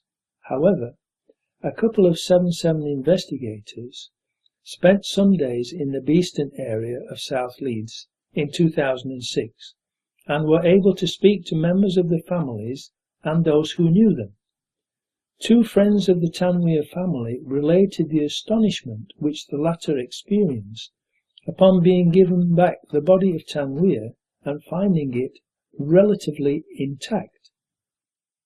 Remember that Bruce Late said that Shazad Tanweer was not on that train. Now then, Nick, on the last show we mentioned that the families are rumoured to have identified bodies of the alleged bombers, and they were intact, even though we were told they were in pieces. Yeah, this is especially so for the Tanweer family. Shazad Tanweer. Shazad Tanweer in Beeston, buried in Pakistan, yeah. All right. So, and I mean, have we got testimony from his family saying that his body was intact? Afraid not, no, but there's a couple of quite reliable truth investigators who spent a week in Leeds, and they got testimony from friends of the family saying that. And it's on the Official Confusing website, and that is a fairly reliable source. All right. I mean, we would really, really like to be able to meet the families and talk to them and ask them these questions, as you know, Richard. Yes. And it is, unfortunately, very difficult to get to speak to virtually any of the key people in the story. All right. 9th chapter title, Epilogue. Hopefully, among the security services, there must be at least some decent, honest people who know that the official story is a pack of lies and are troubled by it. Unfortunately, they are all keeping quiet about it. We need them to have the courage to come forward and say what they know and arrest their evil colleagues and bring them to justice if they don't want to be also condemned as accomplices of the government and media criminals who committed treason and mass murder that day and helped to cover it up, enabling the Orwellian Big Brother police state plans for Britain to pick up steam, and the real perpetrators, the New World Order government terrorists, to plunge the world into World War III and Armageddon. Tony Farrell, who was South Yorkshire Police's principal intelligence analyst for 12 years and a devout Christian, was troubled by the lies and was the first insider to bravely stand up for the truth. A sergeant with the London Anti-Terrorist Branch, who is also a Christian, has now started to sue the Metropolitan Police over the murder of John Charles de Menezes. So we have another brave Christian soul willing to stand up for the truth. What's wrong with the rest of you insiders, you spineless cowards? And where are the millions of Muslims in all of this? Why do Christians have to stand up for the Muslims and suffer losing their jobs and livelihoods? Why aren't Muslims getting involved en masse and helping us to clear these young Muslim men's names and thereby exonerate their religion. Tony Farrell had worked for South Yorkshire Police, the 13th largest of the 44 police forces in the UK, for 17 years and had been employed for 12 years as their principal intelligence analyst. His job involved producing a yearly strategic threat assessment matrix to determine how the police force had to prioritise its activities. He said that after analysing 9/11 and 7/7 and watching my 7/7 ripple effect video, the biggest threat was from the government, for which he was naturally sacked, because of the cowardly institutionalised denial of the truth by South Yorkshire Police. He was not willing to be an accomplice after the fact to these horrendous crimes and mass murder. Those who are keeping quiet are accomplices to mass murder and are also committing misprision of treason, which carries a maximum life sentence. South Yorkshire Police sacked their long-standing, most senior principal intelligence analyst, Tony Farrell, rather than investigate what he had stated in his analysis. Meredith Hughes, who was the Chief Constable of South Yorkshire Police, absolutely refused to investigate Tony Farrell's analysis that supports the contents of my original 7/7 ripple effect film. Meredith Hughes was in charge of the policing of the G8 meeting in Gleneagles on the 7th of July 2005, and Tony Farrell's boss, DCI Steve Williams, told Tony on the 7th of July 2010 that he was in London on the 7th of July 2005 as part of the terrorist training exercise and knew exactly who had carried it out, thus destroying Peter Power's modified story that it was only a desktop exercise in one room involving himself and 5 executives of Reed Elsevier, whereas his original story was that it involved over 1,000 people. Were Chief Constable Meredith Hughes and Detective Chief Inspector Steve Williams of South Yorkshire Police involved in the planning of the bombings on the 7th of July 2005, and was that why they sacked Tony Farrell, rather than investigate his analysis to cover up their part in it? They can't sack everyone. Come on, stand up and be counted. Do the job you are paid to do, like brave Tony Farrell did. He was sacked for doing his job properly and refusing to tell and peddle the government's lies. Where is your backbone? Or are you spineless cowards and have a yellow streak instead of a backbone? One day you will meet your maker and have absolutely no excuse for your inaction. Wake up from the conditioning and mind control programming you have been subjected to, and the cognitive dissonance and institutionalized denial you are suffering from. The sleeper must awaken. The sleeper must awaken. Why do you think they have made a Big Brother TV program? To program people's minds and get them used to the idea of living under constant surveillance, and to like it, and volunteer to take part in it. Why do you think they are called programs? It is because they are used for mind control, brainwashing, programming of the public's minds into obeying and sleepwalking whilst following their New World Order hidden agenda. The sleeper must awaken. The sleeper must awaken. The television is the greatest mind control and propaganda weapon ever invented. Do you think you should be paying for a TV license to fund all their programming of your mind and the lies and propaganda they are broadcasting to deceive, brainwash, control and enslave everyone, including you? Does the TV and watching it not already control most of your life and the way you think? Woe is us! We're in a lot of trouble! Because you people And 62 million other Americans are listening to me right now, because less than 3% of you people read books. Because the only truth you know is what you get over this tube. Right now, there is an entire generation that never knew anything that didn't come out of this tube. This tube is the gospel, the ultimate revelation. This tube can make or break presidents, popes, prime ministers. This tube is the most awesome goddamn force in the whole godless world. And woe is us. This company is now in the hands of the Illusion Corporation of America. There's a new chairman of the board, and when the 12th largest company in the world controls the most awesome goddamn propaganda force in the whole godless world, who knows what shit will be peddled for truth on this network. So you listen to me. Listen to me. Television is not the truth. Television is a goddamn amusement park. Television is a circus, a carnival, a traveling troupe of acrobats, storytellers, dancers, singers, jugglers, sideshow freaks, lion tamers, and football players. We're in the boredom-killing business. So if you want the truth, go to God.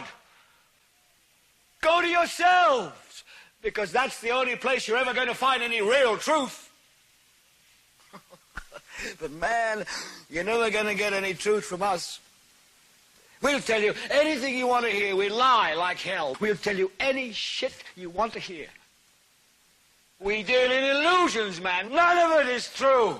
But you people sit there day after day, night after night, all ages, colors, creeds. We're all you know. You're beginning to believe the illusions here. You're beginning to think that the tube is reality and that your own lives are unreal. You do whatever the tube tells you. You dress like the tube. You eat like the tube. You raise your children like the tube. You even think like the tube. This is mass madness, you maniacs. In God's name, you people are the real thing. We are the illusion. So turn off your television sets. Turn them off now. Turn them off right now. Turn them off and leave them off. Turn them off! Do you think you should be paying for all those CCTV cameras and their operatives to spy on you everywhere you go, so they can enslave you and fine you, thereby stealing your money for doing nothing wrong? Especially when they use your own money from those fines and taxes to pay for even more CCTV cameras, so you have even less privacy and freedom. And then they claim that the cameras do not work when there is a real crime being committed by the people who control the cameras. Don't you realize that in paying fines and taxes, you are actually paying for the chains they are using to enslave you with? Wake up, look and see the reality that you are actually paying for them to turn you into their slave. The government is continually and illegally passing new legislation to restrict your freedom and obtain more and more information about you to control you, and yet they themselves are becoming more and more secretive and out of control. They have turned the relationship between the people and government into the opposite of what it should be. It should be public servants serving the people, not the people serving public government masters or, more accurately, dictators. Please, for your own sakes, obtain copies of this film for everyone you know and for the media outlets in your area, to wake them up and let everyone know the truth, so that the public will give the decent, honest people in the security services, like Tony Farrell, their support and encouragement to tell the truth and arrest their evil colleagues. Addendum. I was arrested and extradited to the UK on a false, malicious and politically motivated, trumped-up charge that had no chance of succeeding, but was designed to punish me for having made 7/7 ripple effect and exposing the truth for the whole world to see. Their objective was to shut me up, literally, and make an example of me to deter others from speaking the truth. During my trial, in all the local newspapers throughout the British Isles, they quoted that I had told John Hyman that his daughter Miriam was not on the number 30 bus. Here is proof that she wasn't on that bus. The parents of Miriam Hyman, 32, a freelance picture researcher from East Finchley, North London, don't know what else they can do. They last spoke to her around 9:30 a.m. on Thursday when she was outside King's Cross. She had been trying to get to work at Canary Wharf. "We've had no news," said her father, John, who is retired. "She certainly wasn't injured on the Underground, because I spoke to her, and at that time she was with a crowd of people evacuated from trains on the pavement outside King's Cross Station. The only other possibility, apart from a road accident, is if she was on the bus that was blown up. The reason we think that is unlikely is because it wouldn't make sense for her to take that route. And I was speaking to her about that time, and her office phoned her at about 10 a.m., which was about 10 minutes after the explosion, to say, 'Don't come in.'" And from another article in the Something Jewish paper, Miriam Hyman, 32, called her father from outside King's Cross Station at 9:45 a.m. on Thursday morning and said she was fine, but her family has not heard from her since. She called her dad at 9:45 from King's Cross Station, and the number 30 bus blew up in Tavistock Square at precisely 9:47, only 2 minutes later. It takes 10 minutes to walk from King's Cross to Euston, and it is therefore impossible for her to have been on that bus and been killed on it, and then her office to speak to her at 10 a.m. to tell her not to come into work at Canary Wharf, the place where 3 alleged suicide bombers were shot and killed that morning, just like John Charles de Menezes was 2 weeks later. Her dad, John Hyman, confirmed to us that his daughter Miriam phoned him at 9:45 from King's Cross. Did she ignore her officer's instructions not to come into work at Canary Wharf and meet the alleged suicide bombers on the way, and was killed along with them? Then her parents told that she died on the number 30 bus? Or, as some people believe, Miriam is still alive? Some new evidence has recently come to light. I was contacted a few weeks ago by a man whose friend was at a Thameslink line station on the morning of 7/7. He was of Muslim appearance and waiting on the platform at Gatwick Station. At 10 a.m. he was singled out by 10 armed police bearing large MP5 submachine guns, wearing black bulletproof vests and white shirts. They were pointing their guns straight at him, and he feels quite lucky to still be alive. He has documentary evidence to prove he was apprehended at this location and at that time. Now, let's just assume that the alleged bombers who were stranded at King's Cross, not knowing what to do after real bombs had gone off, headed back to the Thameslink platform from which they had got off earlier. This isn't unreasonable. Remember, they had very little knowledge of London, and it is more likely they would flee to a known route, perhaps retracing their tracks. If they went back to the same platform and jumped on the first train, this would be a Thameslink line train heading south. Such a train would go to Gatwick and could explain why the man was mistakenly apprehended at gunpoint at the Thameslink Gatwick platform at 10 a.m. The authorities could have easily tracked the men to the Thameslink train using either CCTV or mobile phone positions.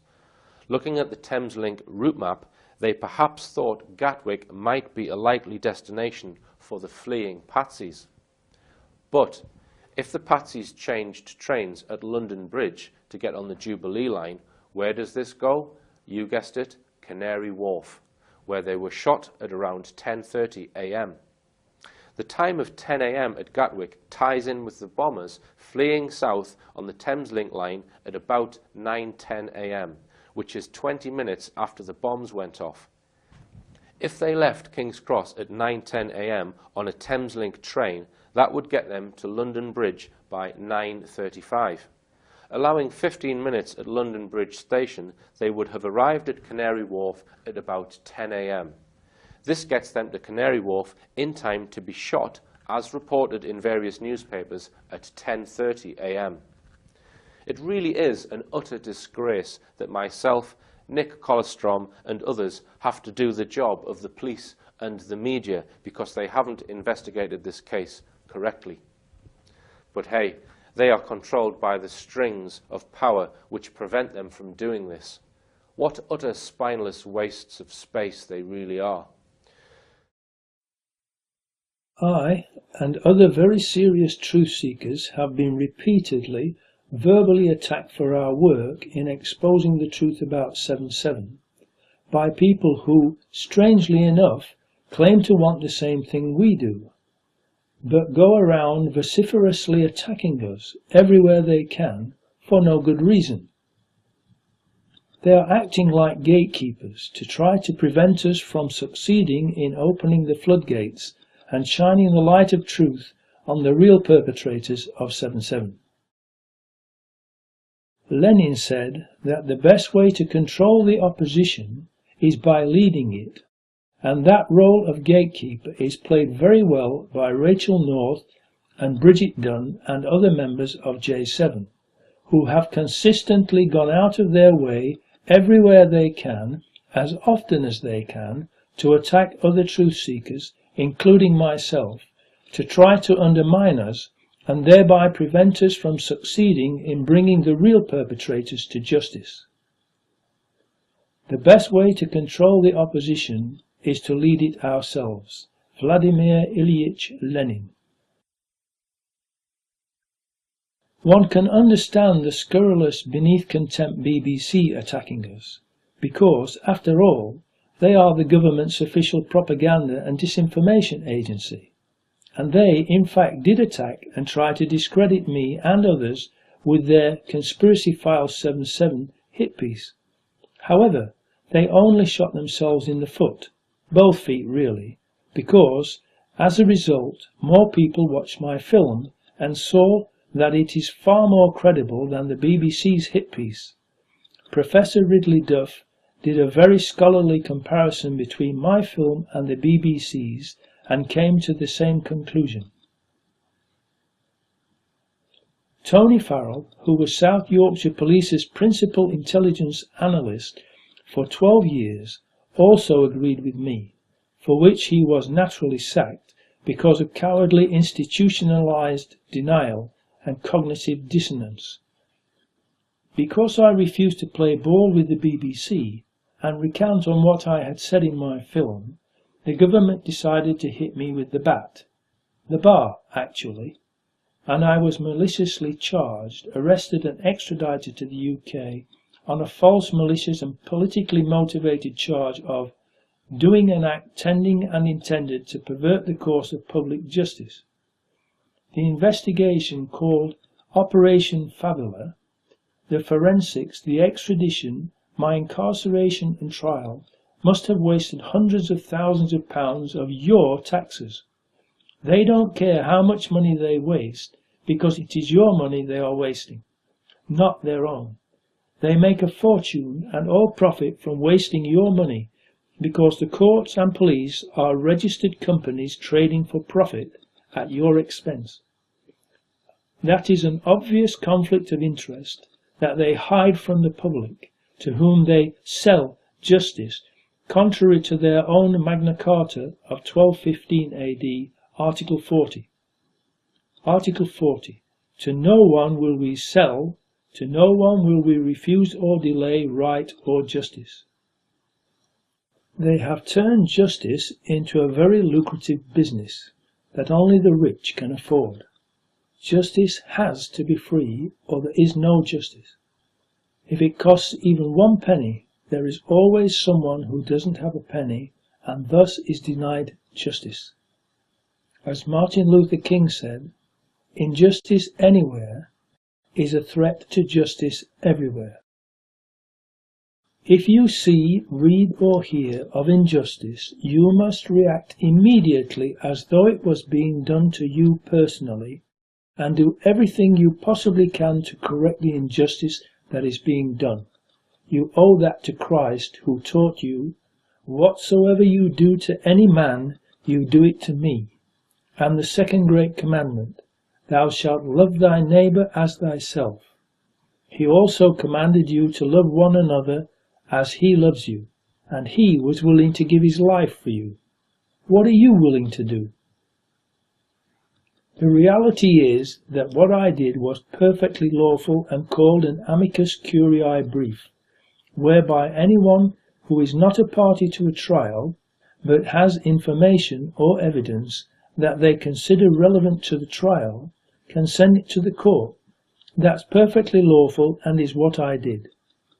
It was also the perfect opportunity for me to officially bring the evidence I had to the attention of the judiciary, in the hope that they would order an investigation into who really carried out the bombings. So, I sent copies of my film to the court, where the government was desperately trying to frame 3 friends of the 4 alleged bombers. The judge misdirected the jury during jury selection, saying, "As you know, Mohammed Siddiqui Khan, Shahzad Tanweer, Jermaine Lindsay and Hasib Hussain were responsible for causing a series of explosions on the London Underground and public transport system on July 7, 2005 that killed 52 people and injured hundreds of others." Then, on the first day of their 3 friends' trial, the prosecutor lied to the jury, telling them that there was no doubt or dispute that Mohammed Siddiqui Khan, Shahzad Tanweer, Jermaine Lindsay and Hasib Hussain carried out the attacks of 7/7. You will, I'm sure, immediately recognize the names Mohammed Siddiqui Khan, Shahzad Tanweer, Jermaine Lindsay and Hasib Hussain. They are, of course, the men who, on the 7th of July 2005, detonated 4 bombs on the London transport network, killing not only themselves, together with 52 innocent civilians, but also injuring many hundreds of others who were unfortunate enough to be caught within the range of their bombs. During their retrial, it was reported that Neil Flewitt QC told a jury at Kingston Crown Court that there was no dispute that Khan, Tanweer, Lindsay and Hussain were responsible for the appalling act of terrorism on July the 7th, 2005. It was not me, but them who were guilty of trying to pervert the course of justice by misleading and lying to the jury and keeping the truth from them, because they were desperate to convict these 3 young men, so that they could then use their propaganda mainstream media organs to tell the public that they were guilty, and so, by extension, so were the 4 alleged bombers, and that my film was wrong. They failed miserably in their despicable efforts. The 3 were found unanimously not guilty, and my film stands as being the truth. In fact, having the evidence that I had, if I had not sent it to the court, I would have been guilty of withholding evidence and misprision of treason. The judge and prosecutor should both be charged with attempting to pervert the course of justice and perjury for lying to the jury. The 3 friends of the 4 alleged bombers spent 2 years in prison for something they could not possibly have done, because it is impossible for 3 men to be guilty of helping 4 other men do something that those 4 other men did not do. If the government had managed to convict them, they could have got 20 to 30 years or more in prison for something they could not possibly have done. With all the evidence I had, I absolutely could not sit back and allow that to happen. During my 157 days of false imprisonment, most of it in Wandsworth Prison, the authorities were supposed to take me to court on 5 scheduled occasions for me to apply for bail, but they didn't do so. The first time, their excuse was that they couldn't find me in their prison, which is ludicrous, because every cell has the prisoner's name and number on the outside of the door, and it's all registered on their computers. However, at 8 o'clock the very next morning, the cell door opened and they managed to find me to take me for what they claimed was a random drugs test. They could find me for a non-mandatory drugs test, but not take me to a scheduled court hearing that they were mandated to do. Fishy? It gets worse, because they didn't take me when scheduled 4 more times, until a nice judge got angry and ordered them to bring me the very next morning. The next morning they finally brought me to court for my bail hearing, and the judge granted me bail. But it was 3 days after the sham inquest had finished. So they succeeded in their evil plot of keeping me and the truth out of their sham inquest. They were absolutely terrified that I might be able to meet survivors and families of the deceased and give them copies of 7/7 Ripple Effect and tell them the truth about what really happened to them and their loved ones.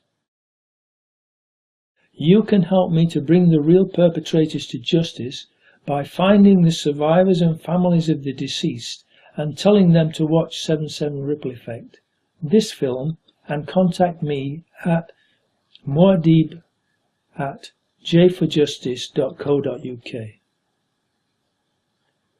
Eventually my court hearing in Southwark Crown Court came, and, in my defence, I challenged the jurisdiction and sovereignty of the Crown, and thus the Crown's authority to take me, or anyone, to court for victimless so-called offences, where they steal your money by fraud and or falsely imprison you.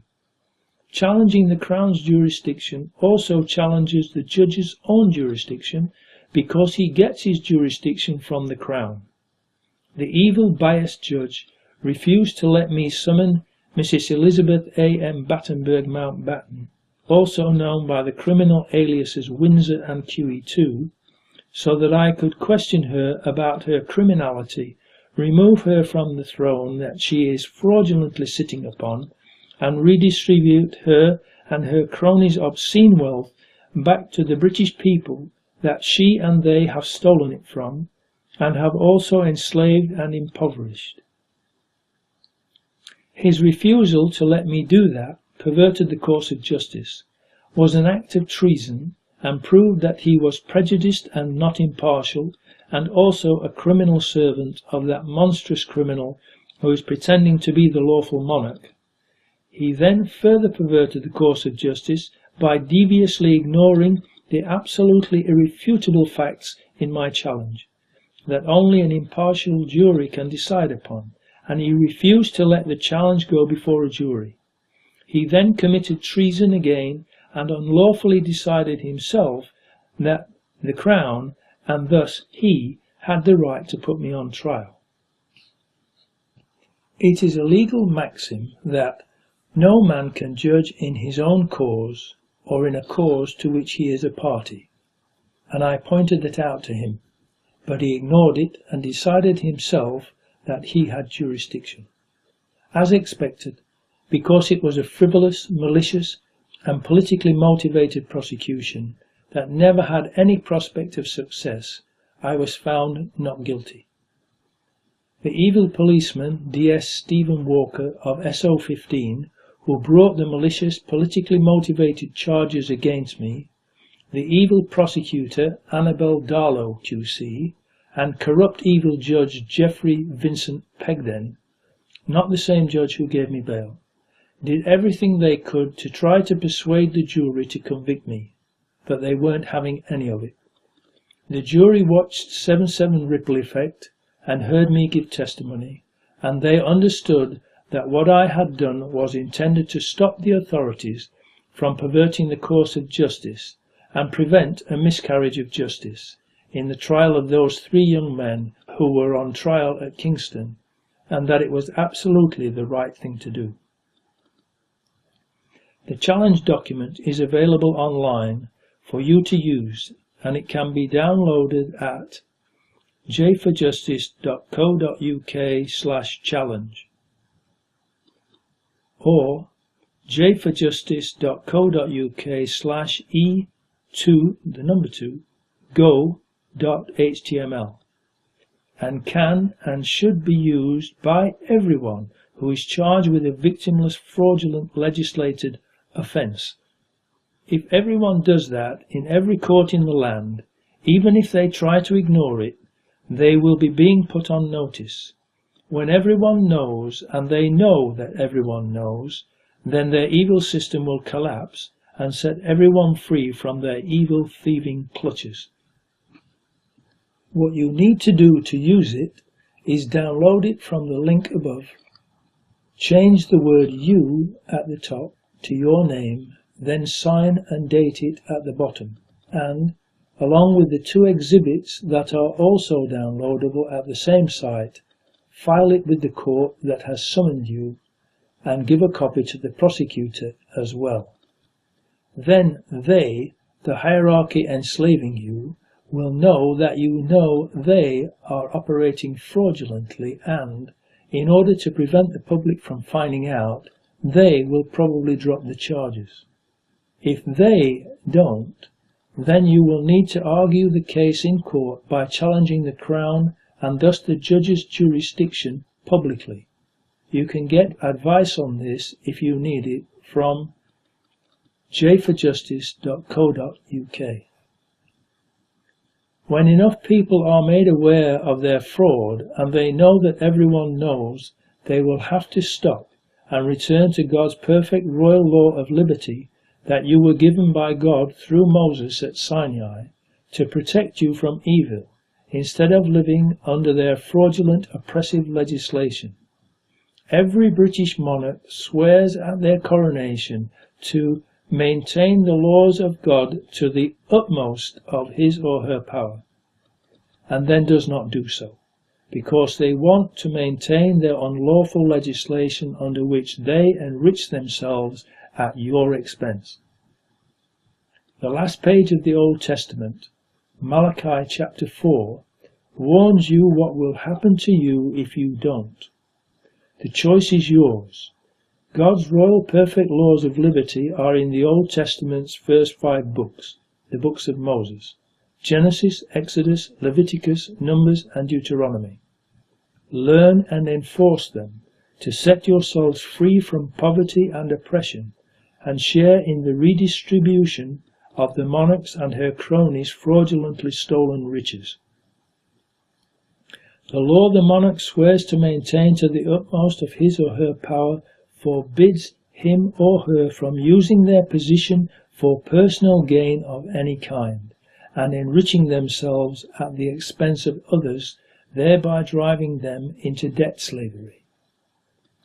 The Saudis and other Arab so-called royalty do not want Muslims to read the Bible and keep the covenant, because under the covenant law just quoted, they too would have to give up and redistribute their obscene wealth.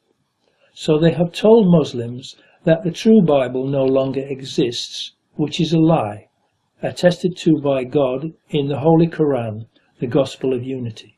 Surah 32, Ayat 23. We did indeed aforetime give the book, the Torah, the law, to Moses. Be then not in doubt of its, the Torah, reaching thee. We made it a guide to the children of Israel. Further proof from the Holy Quran, the Gospel of Unity states, Surah 3, Ayat 64, say, O people of the book, the Bible, come to common terms as between us and you, that we worship none but God, that we associate no partners with him, that we erect not from amongst ourselves lords or kings or queens and patrons other than God. If then they turn back, say ye, bear witness that we at least are true in faith, bowing to God's will.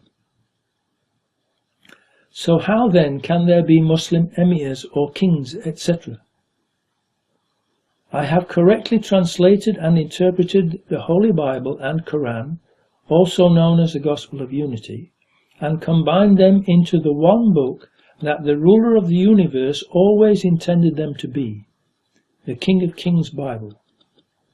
jartruth.net/kofkad.htm, and have added explanatory notes and cross-referenced them with each other to show everyone that there is no reason to fight religious wars, but to unite as one brotherhood, reading all of the book and living by only his laws in peace and prosperity.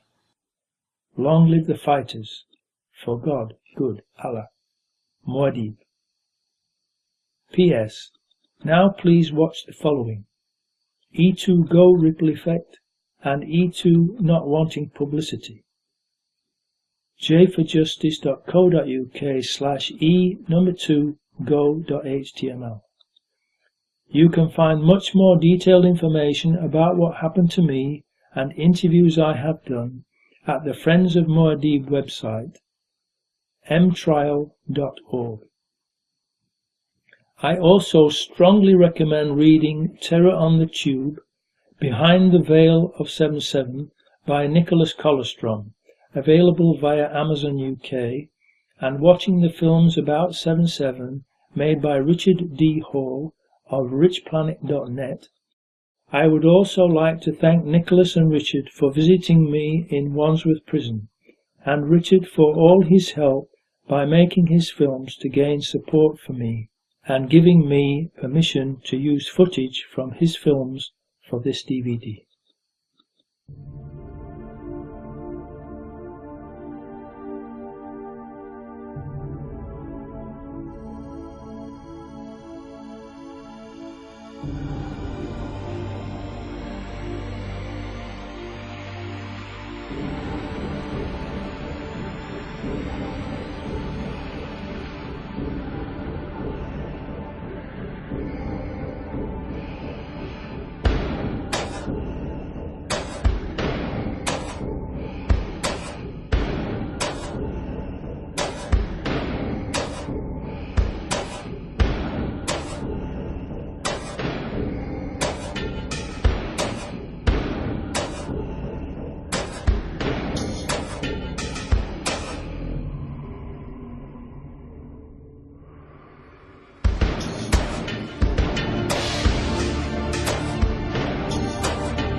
No one will ever forget that night and what it meant for this country.